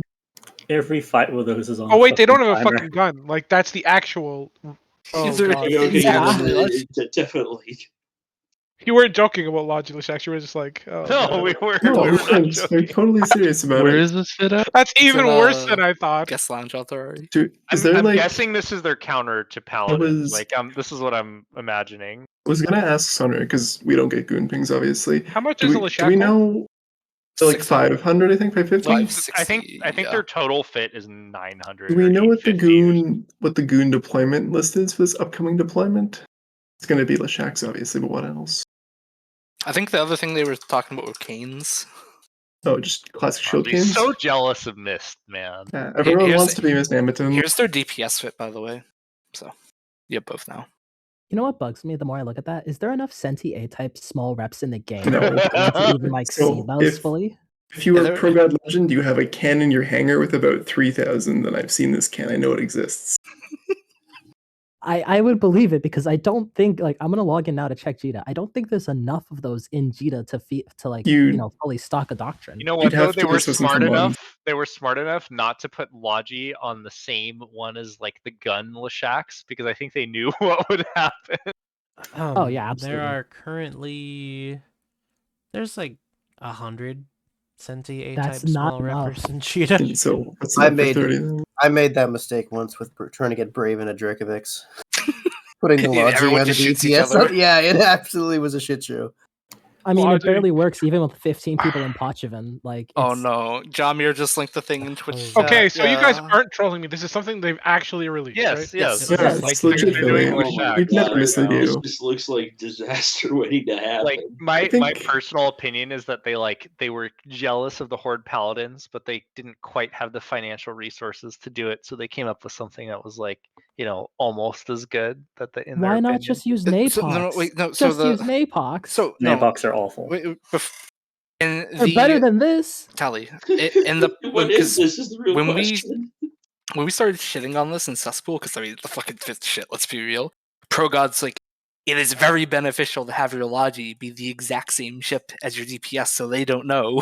Oh, Goons Bro, actually. you can't just take Loki logic and apply it to fucking faction He battleships. kidding when he said that. To answer you, Tally, Goons actually do have Napox. They have a fleet, I think it's called Tech Fleet, that's like Tempest, TFIs, Apox, and Napox all mixed Hey together. Johnny, what's the That's- difference between the initiative and the and the Goon Napoc fit?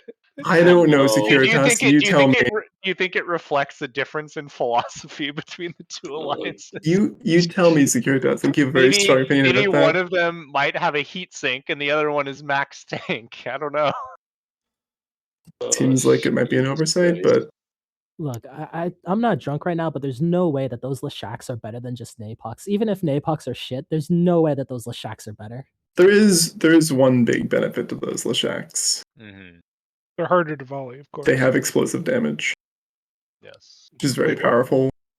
These things don't have a gun. No. They have one for the gun. The DPS ones have a gun, Billy. Oh, are they mixing real Lashaks with Yes. Yeah. logic? Yeah, that's Real Lashaks? I actually think the DPS Lashaks are cool because if you look at them, they're clearly meant to like hard counter the paladins, and they put a lot of thought into it too. So I think it'll be a cool matchup if we get to see that in the next month or so. Yes. Yeah, but Bro, they you just need- want to pad your kill board with 200 question, Lashak what's the kills. chance Don't that lie. they- I'm actually confused. Sorry, I'm how totally much serious do about this. If you look at the Lashak fit, it has a thermal hardener clearly to like cheese tank the Therm EM DPS from our paladin fleet, and it also has thermal damage, which is the hole on paladins by default, and it has newts. Everyone knows immerse ships are a little bit subtly neuted out. It's actually quite well engineered. The logic of the Lashaks, right? Going up against paladins, the Lashaks are relatively close range, so they have to generally have to get in the fucking mute range of paladins, which is going to fuck up those Logi Lashaks massively. I totally forgot that Lashaks get a remote rep bonus. Yeah. So all the Lashaks, the entire fleet's on a timer until those cap boosters run out on the Logi Lashaks, which is not going to take long. It's only a cap. It's only a cap bonus on those Lashaks. They don't get a rep amount bonus. Yeah, and also if you just fucking get stabbers and put a 500 MN and just ball them in or blast them into the ball of the shacks, then logically the shacks are going to be out of range on bumps. Well, they do get 100% bonus to range though on their armor reppers. No, I just mean like they don't get a rep amount bonus. Like if they don't rep particularly hard, they just It's have a lot of very range. honorable. I'm Most looking like at samurais, these- we never use any nefarious tactics, so we wouldn't do that. I'm looking at these fits in Pytha, and the Logi Lesheks do rep like 1300, so it's a little over half of what like a Guardian will rep. But I mean, they're much It's a little over much half of tankier. what a Guardian will rep. That's not exactly the most They're impressive incredibly on the tanky though, Shadow. Like in heavy armor brawls, everything tanks, and also everyone knows that. Couldn't you just use Nesters? Could. They also cost like 4 times as much as a Guardian. is the Also, problem. you know what counters paladins as well and does it better? Don't say it. TFIs. The Don't best tell them. battleship doctrine in the game. I don't think they care enough to actually fly TFIs. Yeah. They're like the Maybe- same cost. I'm all for it because the more different, like I'm happy when nullsec isn't like the same like 2 or 3. You know, remember the Munin Eagle Serb triangle? Like I'm very glad that people are trying different things. You know, maybe it'll work out for them. Maybe. I mean, but this is trying different things in the wrong way that it's going to go so bad no one's going to try anything different again. Not a stop. I think it's going to be good fun. I think it's cool to trying something new and unique. I think it's going to be a good time. I'm looking at these Lashaks. I'm looking at the 28 kilometer rep range on the larges, and I have one thought. And I'm sure nobody will take advantage of that gaping explosive hole on them, all of them. Yeah, who would do that, Johnny? Certainly, bombers are not a thing anymore. Wait, what's the rep range on the smalls? Sorry, can we go back? So how much is a Lashakle again? Let me check. 600 mil. It's 606 mil. Hey, Billy, their entire fit is like 860 or something. I think The cheapest ones in GW Wait, are isn't that more 606. expensive than a TFI though? Yes. Yes. Yeah. Oh God. Okay. Well, But these have swing damage, But so they can Billy, kill our if- they can kill our dreads really fast, right? Yeah, Billy, if you open up Pytha and you set the spool to maximum, they do a lot of DPS. I'm sure they do. So does Well, Zunitres, actually- but I'd like to say we're wrong. It's the TFI hull is actually cheaper right now than a Lashak hull.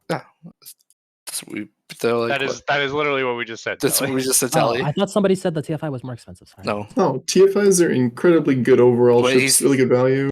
What was said was, aren't these more expensive than the TFI? Oh, I thought somebody said the TFI was more The answer to that is expensive than the yes. They're just more expensive. It's than never TFIs. going to be with Triglavian hulls how expensive the hull is going to be, how hard it is to replace them. This is actually quite good for Shattered because this way Goons can go in at 0 and face tank, and Brave can kind of be at optimal a little bit behind them, and they can. And the We'll nice fly our bees will. conventional fucking Eagle and Serb fleets, and And then sit Shines, somebody off the fight. Shines will be behind Shattered. And then I was about to Volta- say, and then if somebody Volta will somebody be- new will be behind the goons, and then you know, 150 off the fight will be Volta with nightmares, and we'll have this whole layered they'll have to kill all the goons, and they got to kill all the brave guys, and they got to kill their. It'll and work. then initial will warp out, and then they'll kill the Volta guys. Johnny, are you suggesting it's not a total coincidence that the Goon doctrine is very close range, while all of the Init doctrines have a lot of projection? Oh, I Are didn't you say that. I said it was good for Brave because like Brave have been fighting for a long time. This will probably help out the reimbursement wallet when the It's other funny. groups tank for them. It's funny because we literally just switched our mutants back to HML from ham, so we now have a longer range option than this as well. Oh, Okay, Shattered, please! You gotta get rid of those, man. Get rid of them.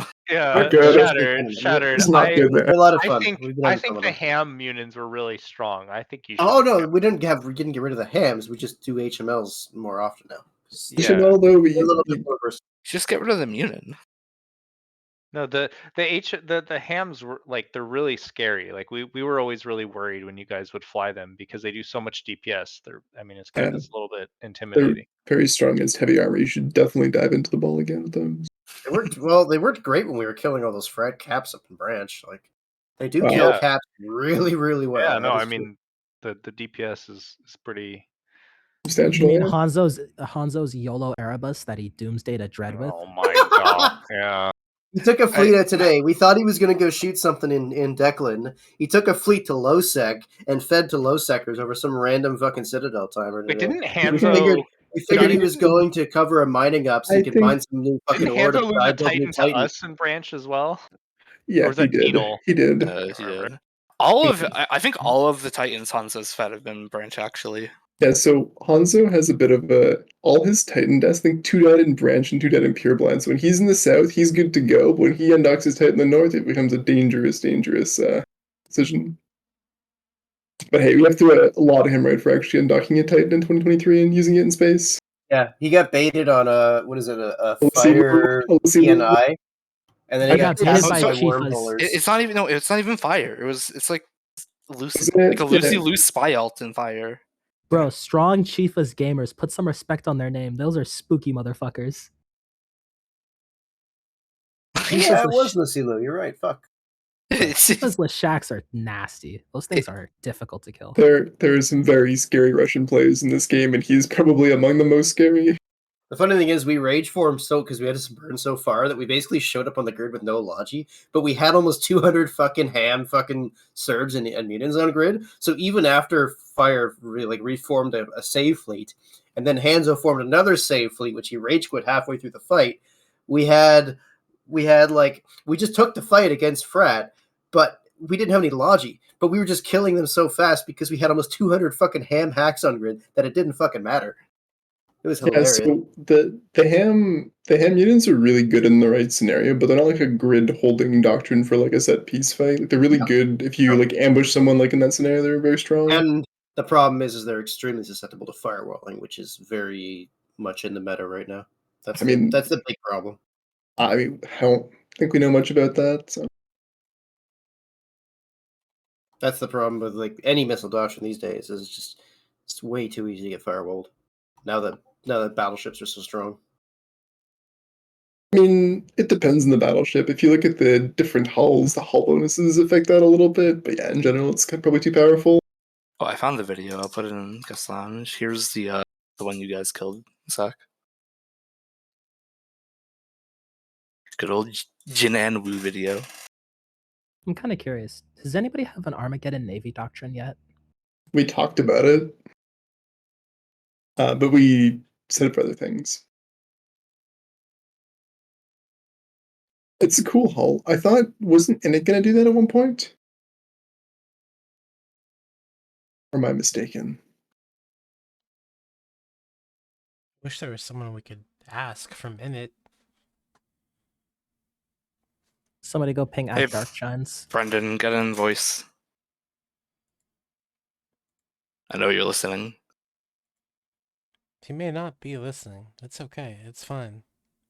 I swear, I have a couple of friends, and one of them told me they were like discussing Armageddon navies. We were talking about it too for BFL, but we chose those ships instead. It's kind of for fun, not like because we think it's super powerful or anything. There's actually a lot of like viable battleships that haven't been used yet. We're kind of keen to see this war shake out. This video was Osroni FCing. I like how God Lucilo's bless. fleet is landing on grid with the Airbus as he's doomsaying the Phoenix. That's hilarious. because it was his ult, or someone in his group's ult. You look through the kill board of that character, it does nothing with fire. It just exists in wormholes with Chifas. Surprised it wasn't a Skanska 10 tune, honestly. Surprised they actually bothered using a fire tune for it. I mean, it could have been a spy character they were willing to use the kind of operation. Like, usually you're pretty cool compromising a spy for a Titan frag. All that means is because we can obviously fly caps, is Lucy Lou was just getting fire cap pings for everything. I mean, so. they were pretty quick on the bat phone. I wouldn't be surprised if he's got some contacts in fire that he's on good. Oh yeah, 100%. The language I connection. mean, the fact that last I checked that tune is still in XIX means obviously they've, to some degree, just said, we don't care, or we are allowing it, you know? Thanks, Firefox. Wildstar gifted it to me. Oh, thanks, Wildstar. I didn't realize. Oh yeah, I still have my Prime sub. I had the resub with. I forgot. Fuck. Can I sub someone else with my Prime sub? Does that work? Gift a sub, can't you? You can't gift away the Not Prime a one, I Prime don't sub, think. you can't. Oh, that's unlucky. Please don't give away your Prime sub. It's fine. I gotta be honest with you guys. I'm drawing a blank on things to talk about. So Lodgula Shacks. I don't want to talk about Lodgula Shacks anymore. How do you feel about Napox? Or I like Napox? They're good. I think Actually- we beat the Lashak into the ground. I have a slight question for the PanFan people. I know you guys probably don't actually have an answer, but does Slice intend to fight with the people in the Southeast independently? Like, because we've seen him a couple times show up with, like, you know, actually like 20, 30 person fleets and dick around and fight the people in the South.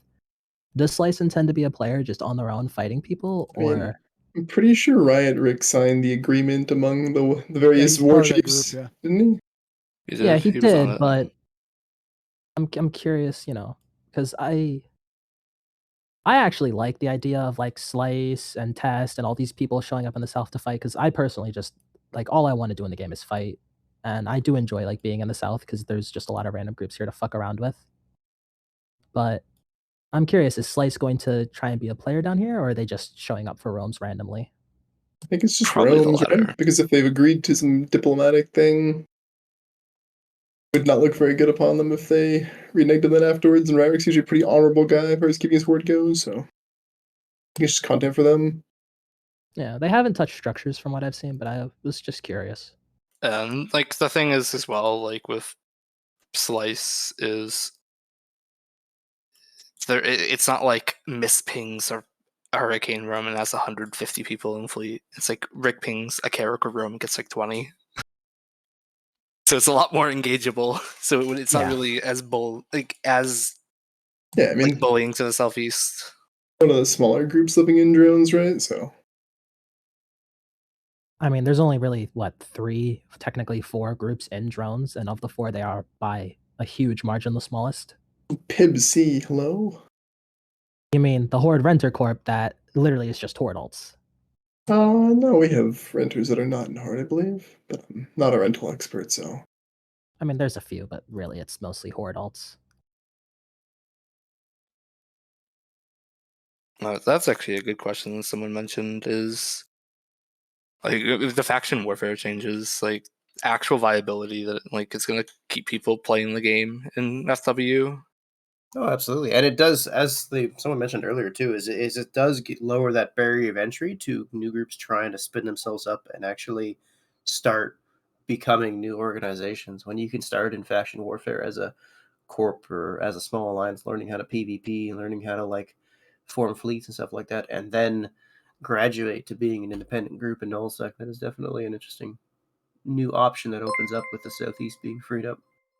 The money alone will keep groups playing and people playing more. There's a lot of money to be made in faction warfare, so it's money to fund the PvP.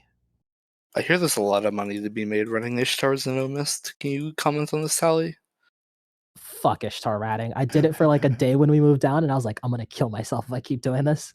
I heard Fountain's kind of empty right now. If you're in like Goons and you want some empty Ishtar riding space, good place to go. It's better to run Ishtars than Fountain than the Delve. Talking to you, Jeremy. AKC is recruiting. We will take all Ishtar spinners for the small cost of you need to sell me your 10 out of 10s. I will pay 150 mil per 10 out of 10.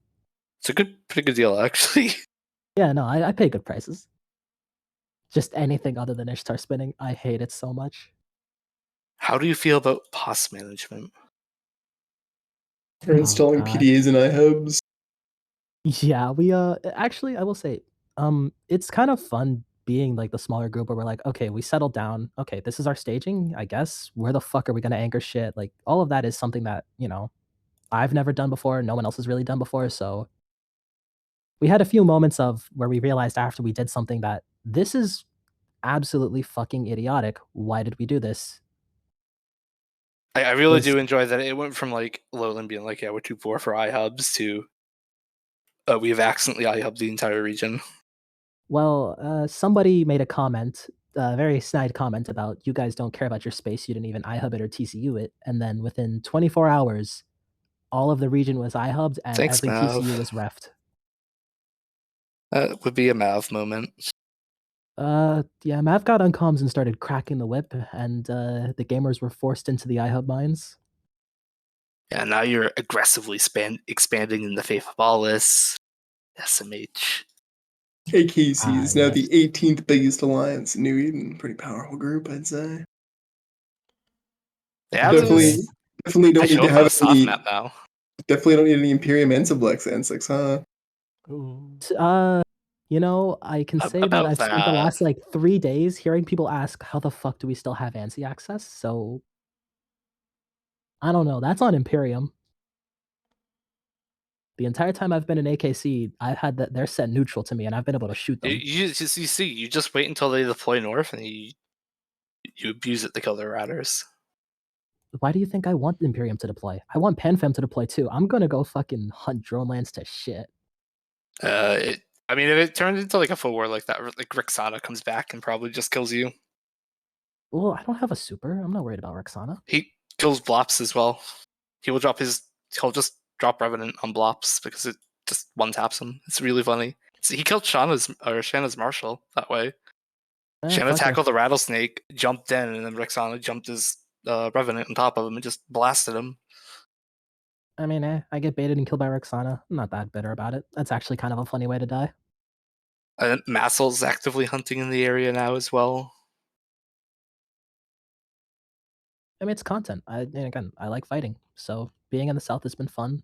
If everybody goes to war, that's gonna be fun. I can just show up third party, do dumb shit. Yeah, it's more fun. Crabbing is boring. Fights. And I'm looking at the soft map. AKC is physically bigger than XIX on the map right now. That's because Olmist is a giant fucking region in terms of how much space it covers. It's really annoying. How does it feel to know you're now a bigger alliance than XIX on the map? Install some Ensiblex. It's good to go. That's too expensive, actually. We can't. We actually can't yet. We have eagerly been awaiting the days before Ansiblexes can be installed, and I know we're not the only ones. Living in nullsec, it's like we don't have ANSIs. This is like the only reason to live out here is to have ANSIs so you can abuse them. 35 days, Strat 3. Not Strat 4, I think, right? I'm pretty sure it's 3. Strat 3. It's 3 for ANSIs. I think it's 4 for Jammers. No, everything's on 3. Gens are on 2, but Jammers and ANSIs are on 3. If we get in a point where we need Jammers, shit's fucked at that point. I don't know why AKC would need Jammers. Jammer next words. Hey, I'm just saying, the first system of Sav you took, which I believe was 7 TAC 8, was on February 5th, so you're getting close. See, I don't think 7 TAC 8 is one of the ones that matters, is it?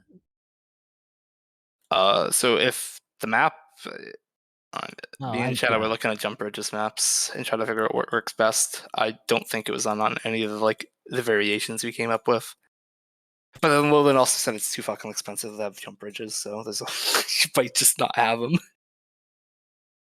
I know I literally threatened that I'd fucking anchor and install one jump bridge between two systems myself if I fucking had to, just purely to make my life easier, but I don't really care either way. We'll see what happens.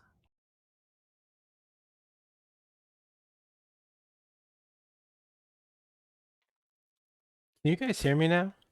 Yes. We do. Yep. Holy shit. Okay. How long Did is you break your entire setup? Did you Listen. outsource your IT to Securitas? No, I didn't. I've been trying to make my headset work for like 15 minutes. It keeps cutting Shouldn't out. have gone wireless, man. Keep it wired. You know, you're right. I shouldn't have gone wireless, but I did, and now I have to live with that decision. Wait. I mean, you could always just get a wired You headset sent as that well. message almost half an hour ago asking if your mic wasn't working. We've just been going on without you this whole time. No, I've been jumping in here and there a little bit, but not like at least for the last 15 minutes. I've been fucking with my headset. Ooh, very awful. Yeah, I was wondering where the fuck you were, honestly. Hey, we've honestly just had a good discussion. I thought you gave up on us after you said, I don't have anything to talk about. And all of a sudden you didn't talk anymore. No, no, It would because not be the that's first time. not true. There are things now. So I am curious, Tally. Do you think Lowland Dragon would want to be the Emperor of the Southeast? Could he be the one to doesn't even bind run everyone AKC. together? He's not all in I can charge. say is the God Emperor, Savior of all mist, first of his name, ruler of AKC, hunter of Delvin Fountain, Nyx Feeder, Lowland Dragon, is currently the God Emperor of Omist. All hail his name. Real talk, I'm pretty sure. I don't think he if- could rally the South. It would definitely have to be Dexterly. No, in all seriousness, I'm pretty sure if they actually started doing that, the AKC people would get bored and go fuck off to do something else. They would just move back the fucking twist. Yeah, we'd move back to WFT and I believe Also, there's already been 2 Reddit posts about us, quote unquote, killing alliances and being awful. and as of Twitch chat today, you were PL alts and pets. I mean, Let's go. AKC is? AKC is like You half guys PL. Everyone graduated. knows that. It's half PL, half in it. It's a unholy union. It's just a Unholy. psyop. Unholy is definitely a word I would use to describe AKC. Also, Lowland's not in charge. Like, Lowland will go on about how he has no say in anything. He brings up an idea and gets shut down. Who's the real leader of AKC, Tally? Is it Vex? God Emperor. One sec, I need to find his titles again. Oh. One sec. I have to go find the. I have to go find Lowland's titles. God Emperor, Savior of Omist, first of his name, ruler of AKC, hunter of Delvin Fountain, Nyx Feeder, Lowland Dragon, is the only true leader of AKC. However, for any and all diplomatic inquiries, please send them to Vex. Oh, so Vex runs it. Got it. We need to include our favorite flavor of ice cream. No, I'm pretty sure Vex would actually commit murder on me. You should include that as a courtesy. I'm pretty sure Vex won't commit murder on me. That sounds like a redline problem. Sanrir is back. Hey, I was eating dinner and watching a show with the family. I'm back now. There were people that had questions for you, Johnny. Was it you that had questions for Goon? Or was it Sek who is AFK? It was Sek who's vanished mysteriously. Huh. Wait, real quick. Severance went and just retook TCUs and Scalding Pass. Interesting. Pog. More people showing up. Fights. Let's go. They took VTAC F and the pocket next to Puzio. You know, if it's like an actual alliance effort, there's like 3 guys who are like, you know, it would be really funny. It's probably a fucking TCU terrorist.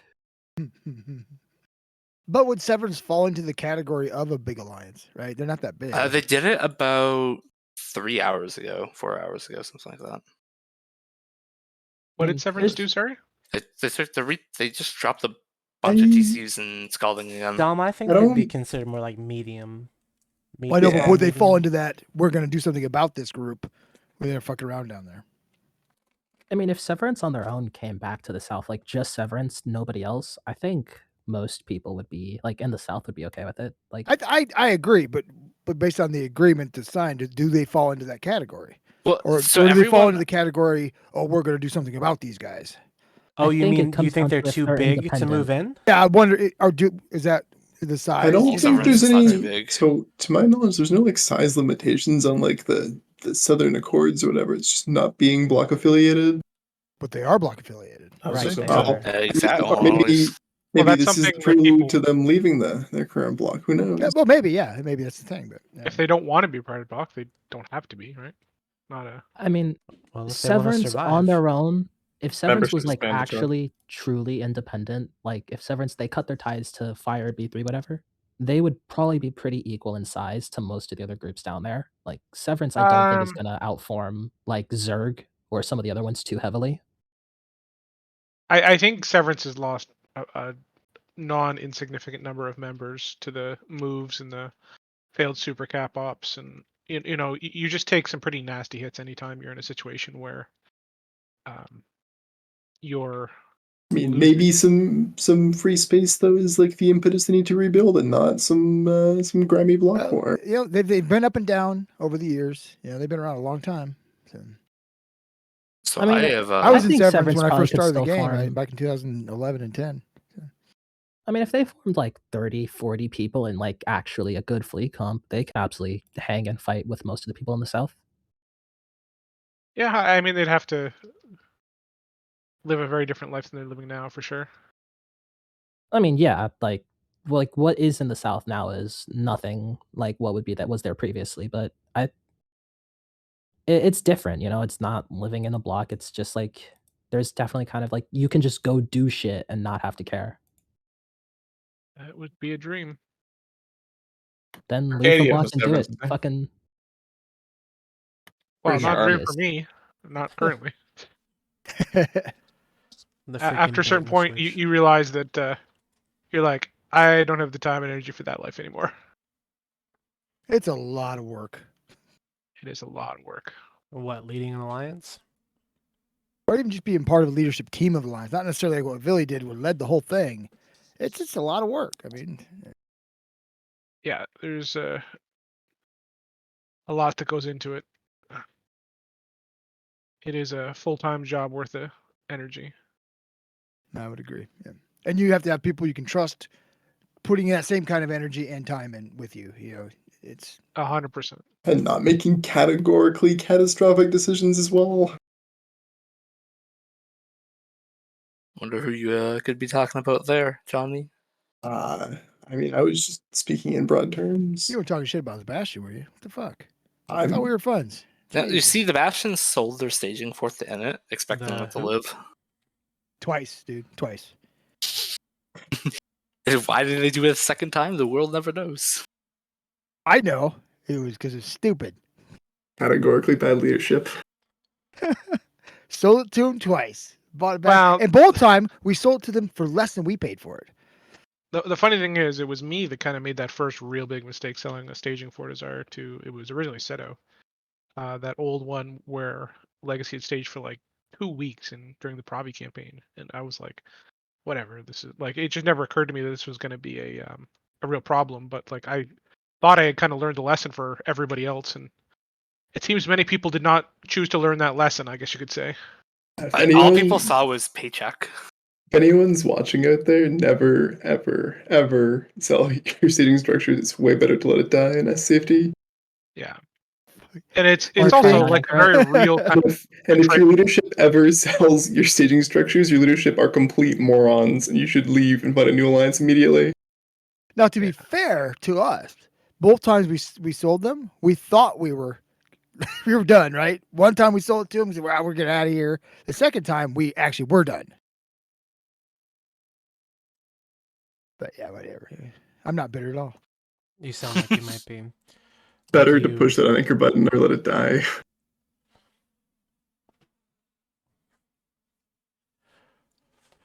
Well, I'll tell you what, gang. I think it's time for some final thoughts, and then we call it an evening here. What do you think?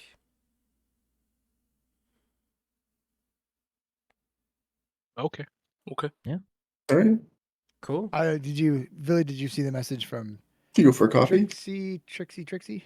There's a message for you there. I'm supposed to remind you. Where am I supposed to see this? In the chat. He probably doesn't have it open. You have to read it to him. He's just saying he missed flying with you and hi. Oh yeah, well, there's a lot of bros I miss. There's no doubt about that. Well, I, for one, are very much looking forward to Saturday. I'm sure I we'll am too, receive a actually. I am very too. invigorating speech, and I plan on redoubling my planetary interaction efforts following that. Fuck yeah. I mean, I've been training it all week long, get my planetary interaction training going. I listened to fucking my leaders. My God, fucking PI. Why is there a State of the Union Saturday? Yeah, Yeah. Goons are deploying on Saturday. It's a train. No, it's a training exercise for PI. I'm glad you didn't make a joke relative to some ongoing real life events because I would have thought that was in 4 days. I thought What was that? that's where I was going with it. Yeah, me too. I'm I What was the stopping comment? I was ready to be disgusted. Yeah. What was the comment he made? Sorry. Yeah, That what it did I was a say? I said something training bad. operation. Oh, man. Yeah, we need Oh, yeah. He Okay. let's didn't say distinguish anything. between any real life events and Yeah, yeah. ship. Wasn't paying that much.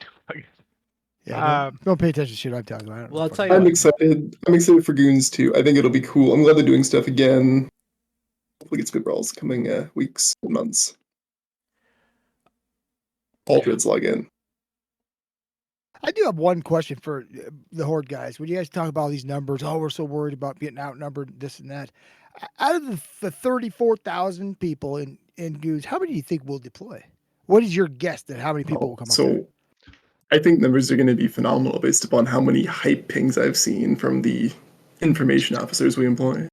So, if I had to take a wild guess, their initial deployment fleet will be well over 1,000. If I had to take a guess, because usually your original deployment, like your big, The first move up. The first move up is always like some insane level numbers. Like a lot of people used to meme like, Pappy talking about the 1,000 Titans, right? But there was 1,000 Titans on those first move offs because that's how it always goes with these kind of operations. You have this massive amount of people who will make time to be there because they know if they don't make that fleet, they don't get any of the following content. So If you miss the initial move, you might get dread bombed on a fort in Syndicate. yeah, that too. Too soon, man. No, and I agree with Billy. I think those numbers are probably 1,000 to 2,000 total people, total characters, not people, obviously. So, but that means they're however, going to be able to form maybe 200-300 people at most at any given time. right? Usually, in a deployment situation, an alliance's strength is about 60% of its normal full strength in a deployed location. So usually you lose about 40% blah blah blah. Usually you lose about 40% of your strength basically by default on a deployment. Just because you're far away from home and all of a sudden you're doing things that The crabs don't want to go leave their crabs yeah, behind. anybody who's not invested, it's a little more challenge to get there. You got to jump clone, you got to manage your assets back home and on the front. So you've got to put a lot of effort, and traditionally those numbers actually fall another 20% the other way. So it becomes 60% at home, 40% deployed after usually like a couple weeks. So it becomes really a challenge to kind of keep those numbers up long term. So I think there's a lot with of interest Goons, though from that group, Philly. I think they're very keen to do stuff. 100%. But there's also a lot of crabs and Goons, and I don't get me wrong, they have so much raw strength, so many raw members that I don't think there's any doubt that they'll do just fine in terms of putting together a full fleet here and there. But and certainly, when they come for the hype pings, I'm sure they'll get very significant numbers. What I will say too is I feel like now this isn't saying too much, but I feel like the deployment last summer for Goons was very disappointing and a big letdown. I feel like when we counter deploy them, this stage was kind of set for a really big showdown. Them basically capitulating immediately, kind of. Yeah, ruined the fun. I literally rebought my Komodo. I'm like, yeah, I'm gonna finally get to lose this fight. Yeah, I mean, I was hyped to do another Titan fight personally, but that didn't happen. So. Like, I think since Asher took over, we haven't seen much. Yeah, we I haven't mean the seen thing is, much out of Asher's them. always been that kind of like hyper, like I always would say scared. That's not really fair. Like traditional or like super conservative FC, right? So like he promised the aggression, but like that's just never been his style. So it's unfair to really expect that to happen from him, I guess you could say. But I think a lot is right. Like I think the stakes are quite high for Goons because they haven't had a good offensive deployment now since 2019. It's gone like well for them. Yeah, that's a long time in the past at this point. I think they need to make something happen and take some risks and get stuff done. Because I think the big problem they have right now is atrophy at like a membership level, leadership level, FC level. They need to engage their dudes and get out there and do some things. Sure, but like Goons have never been the we're going to spend all our time deployed kind of alliance, right? Yeah, that's true. But there's a lot of talk about like aggressive stuff, and I think they need to follow through on that. I could argue that PanFam needs to do the same thing. Aside from Misty and BFL, who's really doing stuff right now? But Well, I mean, we just BFL gives them class. that. Yeah, we have a number of SIGs, and we just classed fire. Like, what PanFam happened to having like? BFL means that the people And who let's be honest, want we to also have always be missed, deployed have a which place to go. Yeah, there's People- always a people- misfit every day. yeah, people joke about like, oh, I missed this, missed that. It's like Mist takes 200 dudes out every day, and they go have fun, right? Like, and there's a Which is lot of value awesome, in that, right? Yeah. That's right there. That alone is a huge recruiting tool. You Oh, have somebody doing absolutely. that. That's awesome, right? You want to play Eve? Mist always plays Eve, right? Yeah, exactly. Yeah. So real quick, it's like what happened to things like Space Violence or Liberty Squad? And I do miss those things, right? Like, I would love to see those come back into real prevalence, like I said, Space Violence or Reavers, Liberty Squad. Yeah, I mean, that's- even Whelp Squad. I mean, we don't see that right now. Maybe they'll take a turn. I mean, What that's where the happened to aggression will them? come from. Where'd they go? 'Cause Guff happened.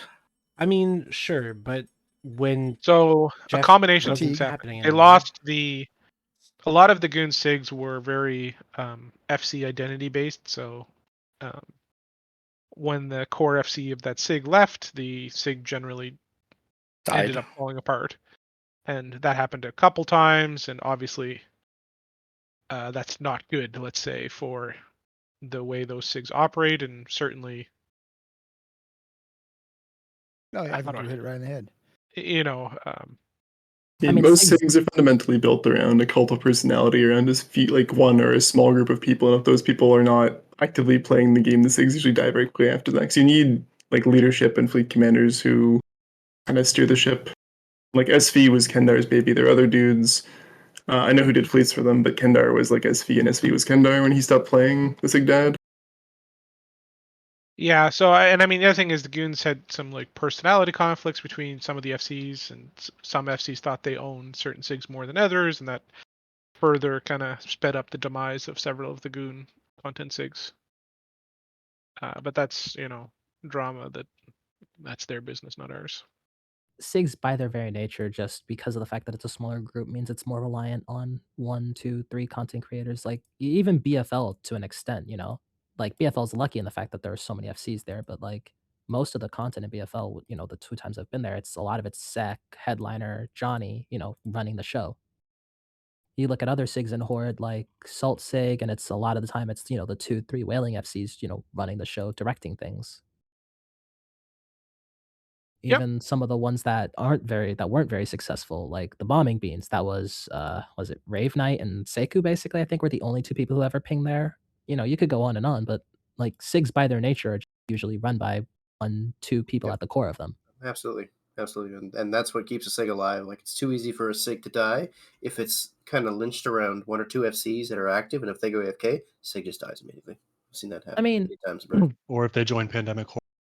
I mean, if the SIG is built around 1 or 2 people, they go AFK Known and to SIG happen. dies, that's bad, but usually the solution is to let somebody else kinda take the reins and, build a Yeah. new SIG, and That's what I I'm guess saying is- Goons haven't let that happen. Goons haven't, had somebody new to step up and take the reins. So one thing I will say too is that historically, in my experience, I think if the leadership of a SIG goes AFK or can't play to the same volume anymore, you're much better off creating like a new entity than trying to like rebuild it with different leadership. It never seems to work out quite as well because there's always like a different dynamic involved. Yeah, it's true. Prior Especially- expectations come into play as well. Especially if it's built around like a particular personality or a play style, and everyone in that SIG gets used to flying a certain way, and then the SIG dies, it goes dormant for a while, and then someone at the top, some military director or whatever, says, "Oh, hey, this new person's now running the SIG," and the dynamic totally shifts, and it's like, well, he wants to do things this way or that way, and no, Well, they're not used to flying that way anymore. And especially if they weren't an FC in that SIG already. You can't just bring somebody into a SIG and say, "Oh, you're taking it over." Now, like most of the SIGs had 3 or 4 FCs, right? And if one of Ideally- them steps up and takes over, it'd be a different story. But you try to bring in somebody completely different, yeah, it just doesn't work. We've seen it, in Goons, so. Ideally, if you keep it going and always have fresh blood coming in and learning from the senior mid leaders in that SIG, you'll get a much healthier transition. and not have to do what Johnny just said, kill the SIG and restart from scratch every time, which is not fun. And that would be ideal, obviously. And we're definitely in Brave. We're definitely doing a lot of I don't want to say finding ourselves, but definitely like taking advantage of the amount of people that want to do specialized roles and get into that SIG style gameplay, because SIGs are huge in most nullsec alliances, and then we're getting to that point now where we're pushing a huge amount of our, like, anyone that wants to get into a certain style of PvP. If you want to do Parchment, if you want to do Oracles, if you want to do, if you want to do high level fly Marauders or high fly Blops battleships, it's like there's a SIG for you in Braven. Come get in on that. Come get into that subset of the community. So like when you're in a big community, and if you want to retain people, you have to build those little sub communities within it in order to retain your players. And if you're not building those sub communities, people just get lost in the noise and they lose interest. For and sure. they go somewhere else. And you have to be consistent. Consistency is like- the big thing, right? If you're not consistent with your fleets in a SIG or in doing stuff, it'll just fall apart. It just does. So feel like a we're part of it actually also over is- time. I think Redline wanted to end it. So should No, we do you're our? good. If Are you y'all sure? want to keep going, I have nothing All right. else to do. I'm gonna eat. I'm eating some crackers. I'm just enjoying listening. I Man. was trying to help you do it, but never mind. I'm enjoying chicken nugget. Can you eat on open your mic up and eat for us? That's gross. Please don't do Come that. on, I smack want your lips real hard. literally Wait, wants to wait, do wait, that. wait, let's do final I'm gonna thoughts. fucking throw up. Dom. Look who just joined the Discord. Yeah, look at local. Yo, Big Bill. Actually, I won't throw this out. Hey, before we- Bill, how you doing? Before we get to strikes, I just want to say this. I feel like also though, if you're in a group, especially like larger groups like Horde or Goons, SIGs are really the optimal way to kind of run things because they give a space for people who really only give a shit about one or two specific styles of gameplay to get that gameplay in the group. Otherwise, they are just going to leave. Specifically for something like Pochevin or for stuff like incursions or whatever it is that's the thing for somebody. If they don't have a SIG to kind of go do their thing, they're not going to stay. Like, if you want to retain members, you have to give them a place to do the thing they want to do. I would agree. Yeah, I mean and there's been, well, at least in the Imperium, there's been ebb and flow with different SIGs over time. Like some they're doing really well, it'll fall apart. Then a similar SIG will rise up and do really well. The one, it's funny, over the time I've been there, the one consistent ones was always Whelp Squad, which you'd think that'd be the one that people would get sick of, but I guess people like doing dumb things. Justice for Delta. Why I would wasn't Delta gonna do make this? fun, yeah. I heard through the grapevine that we might see Whelp Squad deployed in the near future, but who knows? I just hear whispers. Nothing serious. I like Whelp Squad. It's my favorite ones. Whelp Yeah. Squad is the ones who did like the constant thrashers through T5, right? Just cheap No, ships. that Yeah, was go out and Delta use 'em. Squad. Yeah. That was Delta Squad. That was Delta Okay. Squad. Whelp Squad, we did pretty much anything, but it was mostly cheap stuff, and you just didn't figure on coming home, right? Is my shit Mainline working now? doctrines, that kind of shit. What's It's that, Will? gonna Is make my a shit- joke. Yes, your Is mic my- is working. Is How my you doing? shit working now? It Yes. Oh, is. fuck. Yes, it is. All right. Bill's here. Let her go. Who's Oh, that? all right, come on. What are Everybody you? likes What are Bill. all you failures up to tonight? Where are y'all up here? What's Fix going all on? of Eve's problems. What are you up to? I'm just checking in with Eve. What's going on? What's happening? I've been up in Bochvin, not giving a shit about what's happening. Dead region. Anywhere. CCP killed Pochevin. Fuck Pochvin's CCP. fun. They You're killed my right. home. Dude, hey, you know how many times Nullsex died from CCP? At least 2 times a year. Spoiler alert. So I don't want to hear shit about Pochvin dying. I mean, it's not dead. I thought it's just Goons didn't care shit. about Pochvin. They care about the mining. I like gate camping. Well, you yeah, know what? they gotta- No, I they got gotta strung up by somehow- Goon leadership about They got to Pochvin. somehow manufacture hundreds of these stupid Logila shacks now, like for their deployment. Of course, They care gotta mining give a shit Pochvin. about Pochevin. Whoa, y'all didn't realize, y'all didn't get the fucking leaks that this soda is about Bochvin? Did y'all miss that shit? Oh, we thought it was about PI. PI. Yeah. It was fucking posted on Reddit like 4 times or some shit. Yeah, I've gone to Pochvin relocating. a little bit, and I've had a good time out there. I'm not gonna The lie. Goons are actually moving the Skirkon. Is that the first actually- fucking thing that Where? you do when you come back, Bill? Is you come on to Trash Talk Tuesday and you start telling Yes. lies again? He's not lying. What the fuck is wrong with you? Redline, I No, would no, like Goons are to moving Pochvin. challenge you. Redline, Goons- I'll Goons are challenge declaring you war. to $500 PayPal. You go back through all my fucking comments on Trash Talk Tuesday. You find something that I fucking lied about, and I'll pay you $500 fucking dollars. It'd be easier to find something you told the truth about. Hey, I just laid it out there. Everybody heard it.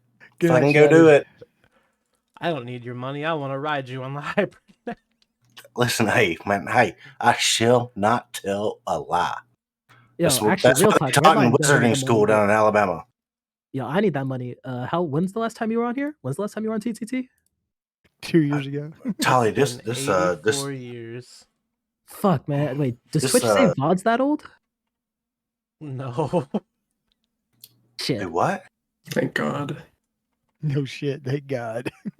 Yeah, I'm not trying to get canceled. I mean, I need $500. I don't give a fuck about canceling people. I want $500.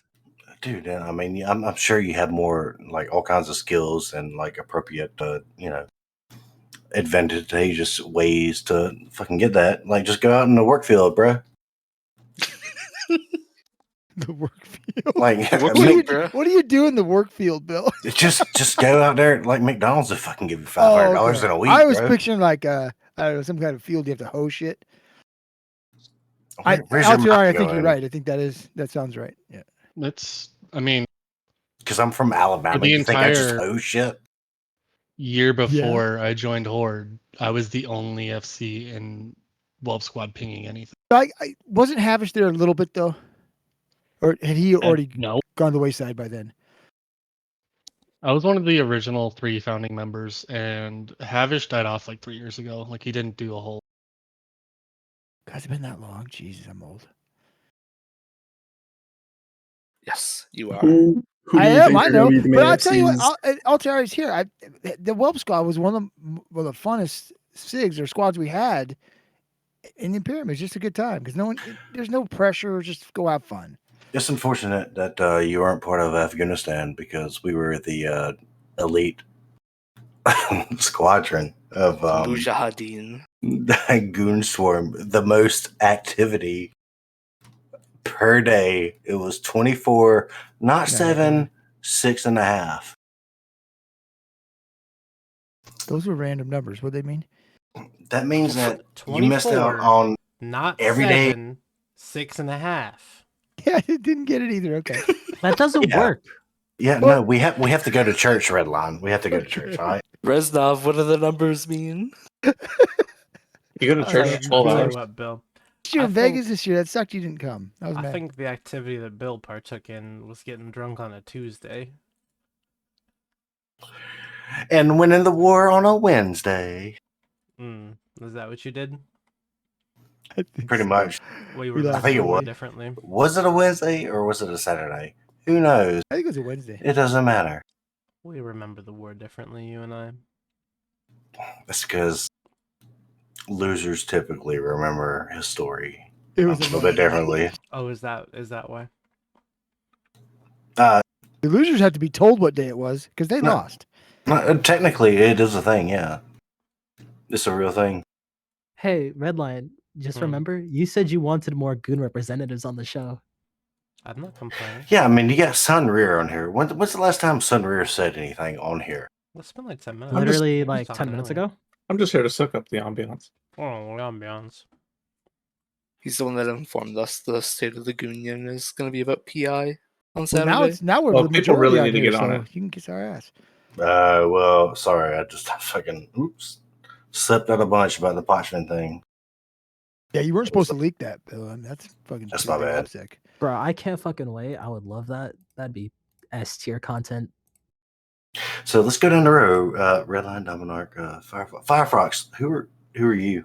I am in Horde. I was in Big Ab before. Oh, okay, all right. Securitas. Securitas, all right.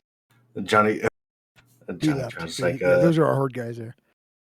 Shattered Armor. Who are you? I've never heard of you. He's gone, but he is lead FC for Brave. I was like, yeah, he's kind of. He's their You Milder. should have heard of him before. He's the military director Wait, of Brave Newbies. Bill, where were you the entirety of World War B2 if you don't remember Shattered? I was gonna say he was. Yeah, he made FC. He was. I don't think I Bill don't. doesn't there. remember the Bill war. was there. No, I remember most everybody. Oh, he's going through the list of what Redline has up on stream, which didn't match up with the channel. I'm having Ah. shattered armor. He left. His picture's still there, but he's gone now. Was he like their logistics director? Or Military No, director of Brave. He was an FC in Brave for a really long time. You fought him before, you dumbass. Oh, you did. Is it Sandrin's alt? No, you idiot. Oh, Jesus Christ. That's Stan Luna.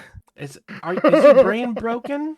Or did No, you just that's the shut it funniest off? comment of the night. Is that Sandra's alt? All right, sorry. No, it's good, Bill. I liked it. Oh my god. I missed you, Bill. Was that Billy's alt? Damn it, that's funny. Billy, I like your character swag. Billy's not in the channel anymore either. Looks like It's the Doctor Who scarf. she just came out of fucking Golden Girls, episode 3 of 1975. Why did you come on here earlier? God damn it! I was busy. There was like grass growing in the front yard, and so I was watching it. Bullshit, you are At least you're honest. No, I just fucking, I was like, I logged on to fucking my web. I saw, oh, New Year Post is going. What's happening? And I saw so many boring fucks on here. I said, what You happened? had to come help us, right? Yeah. I get Just it. want to come see what's going on, what's happening, because I literally have no idea what's going on EVE Online right now. Well, here comes the wrong place to find out. I've been playing.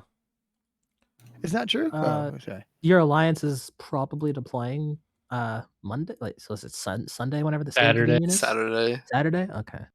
Who is not deploying over the next 2 weeks? Me.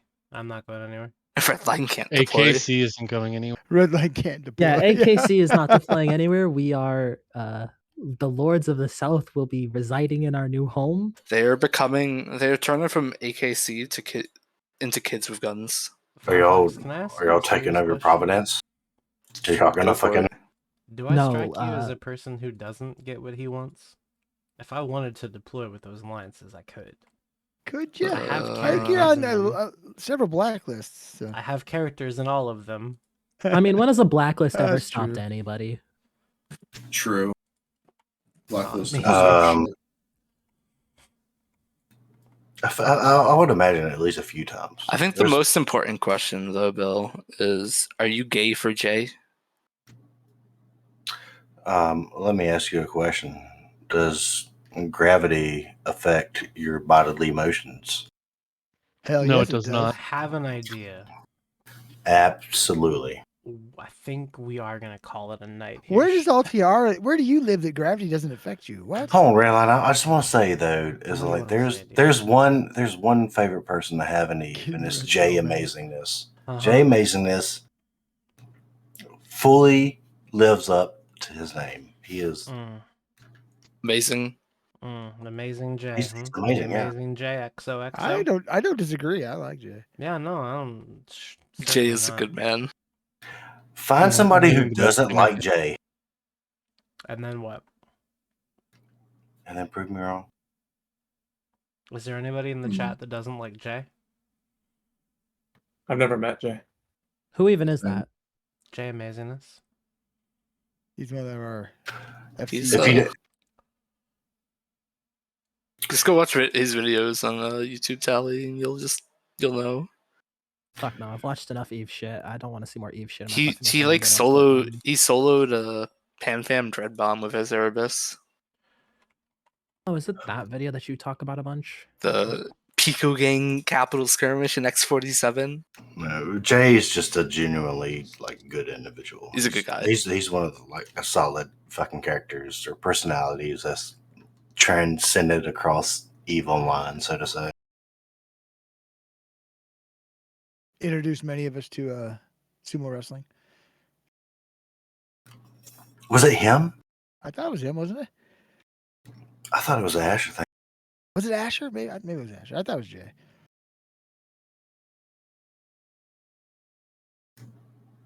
Yo, Billy's fucking character outfit is killing me. Can you? Dude, it looks so like unique, right? it's That's what like I'm gonna if do. I'm gonna make it better for everybody. We're gonna go ahead and we're gonna do a raid over to Ghosty Gaming.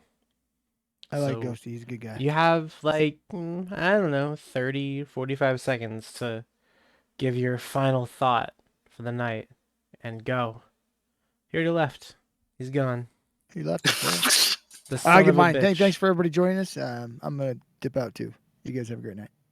See you, top. Later. 1 down, 2 to go.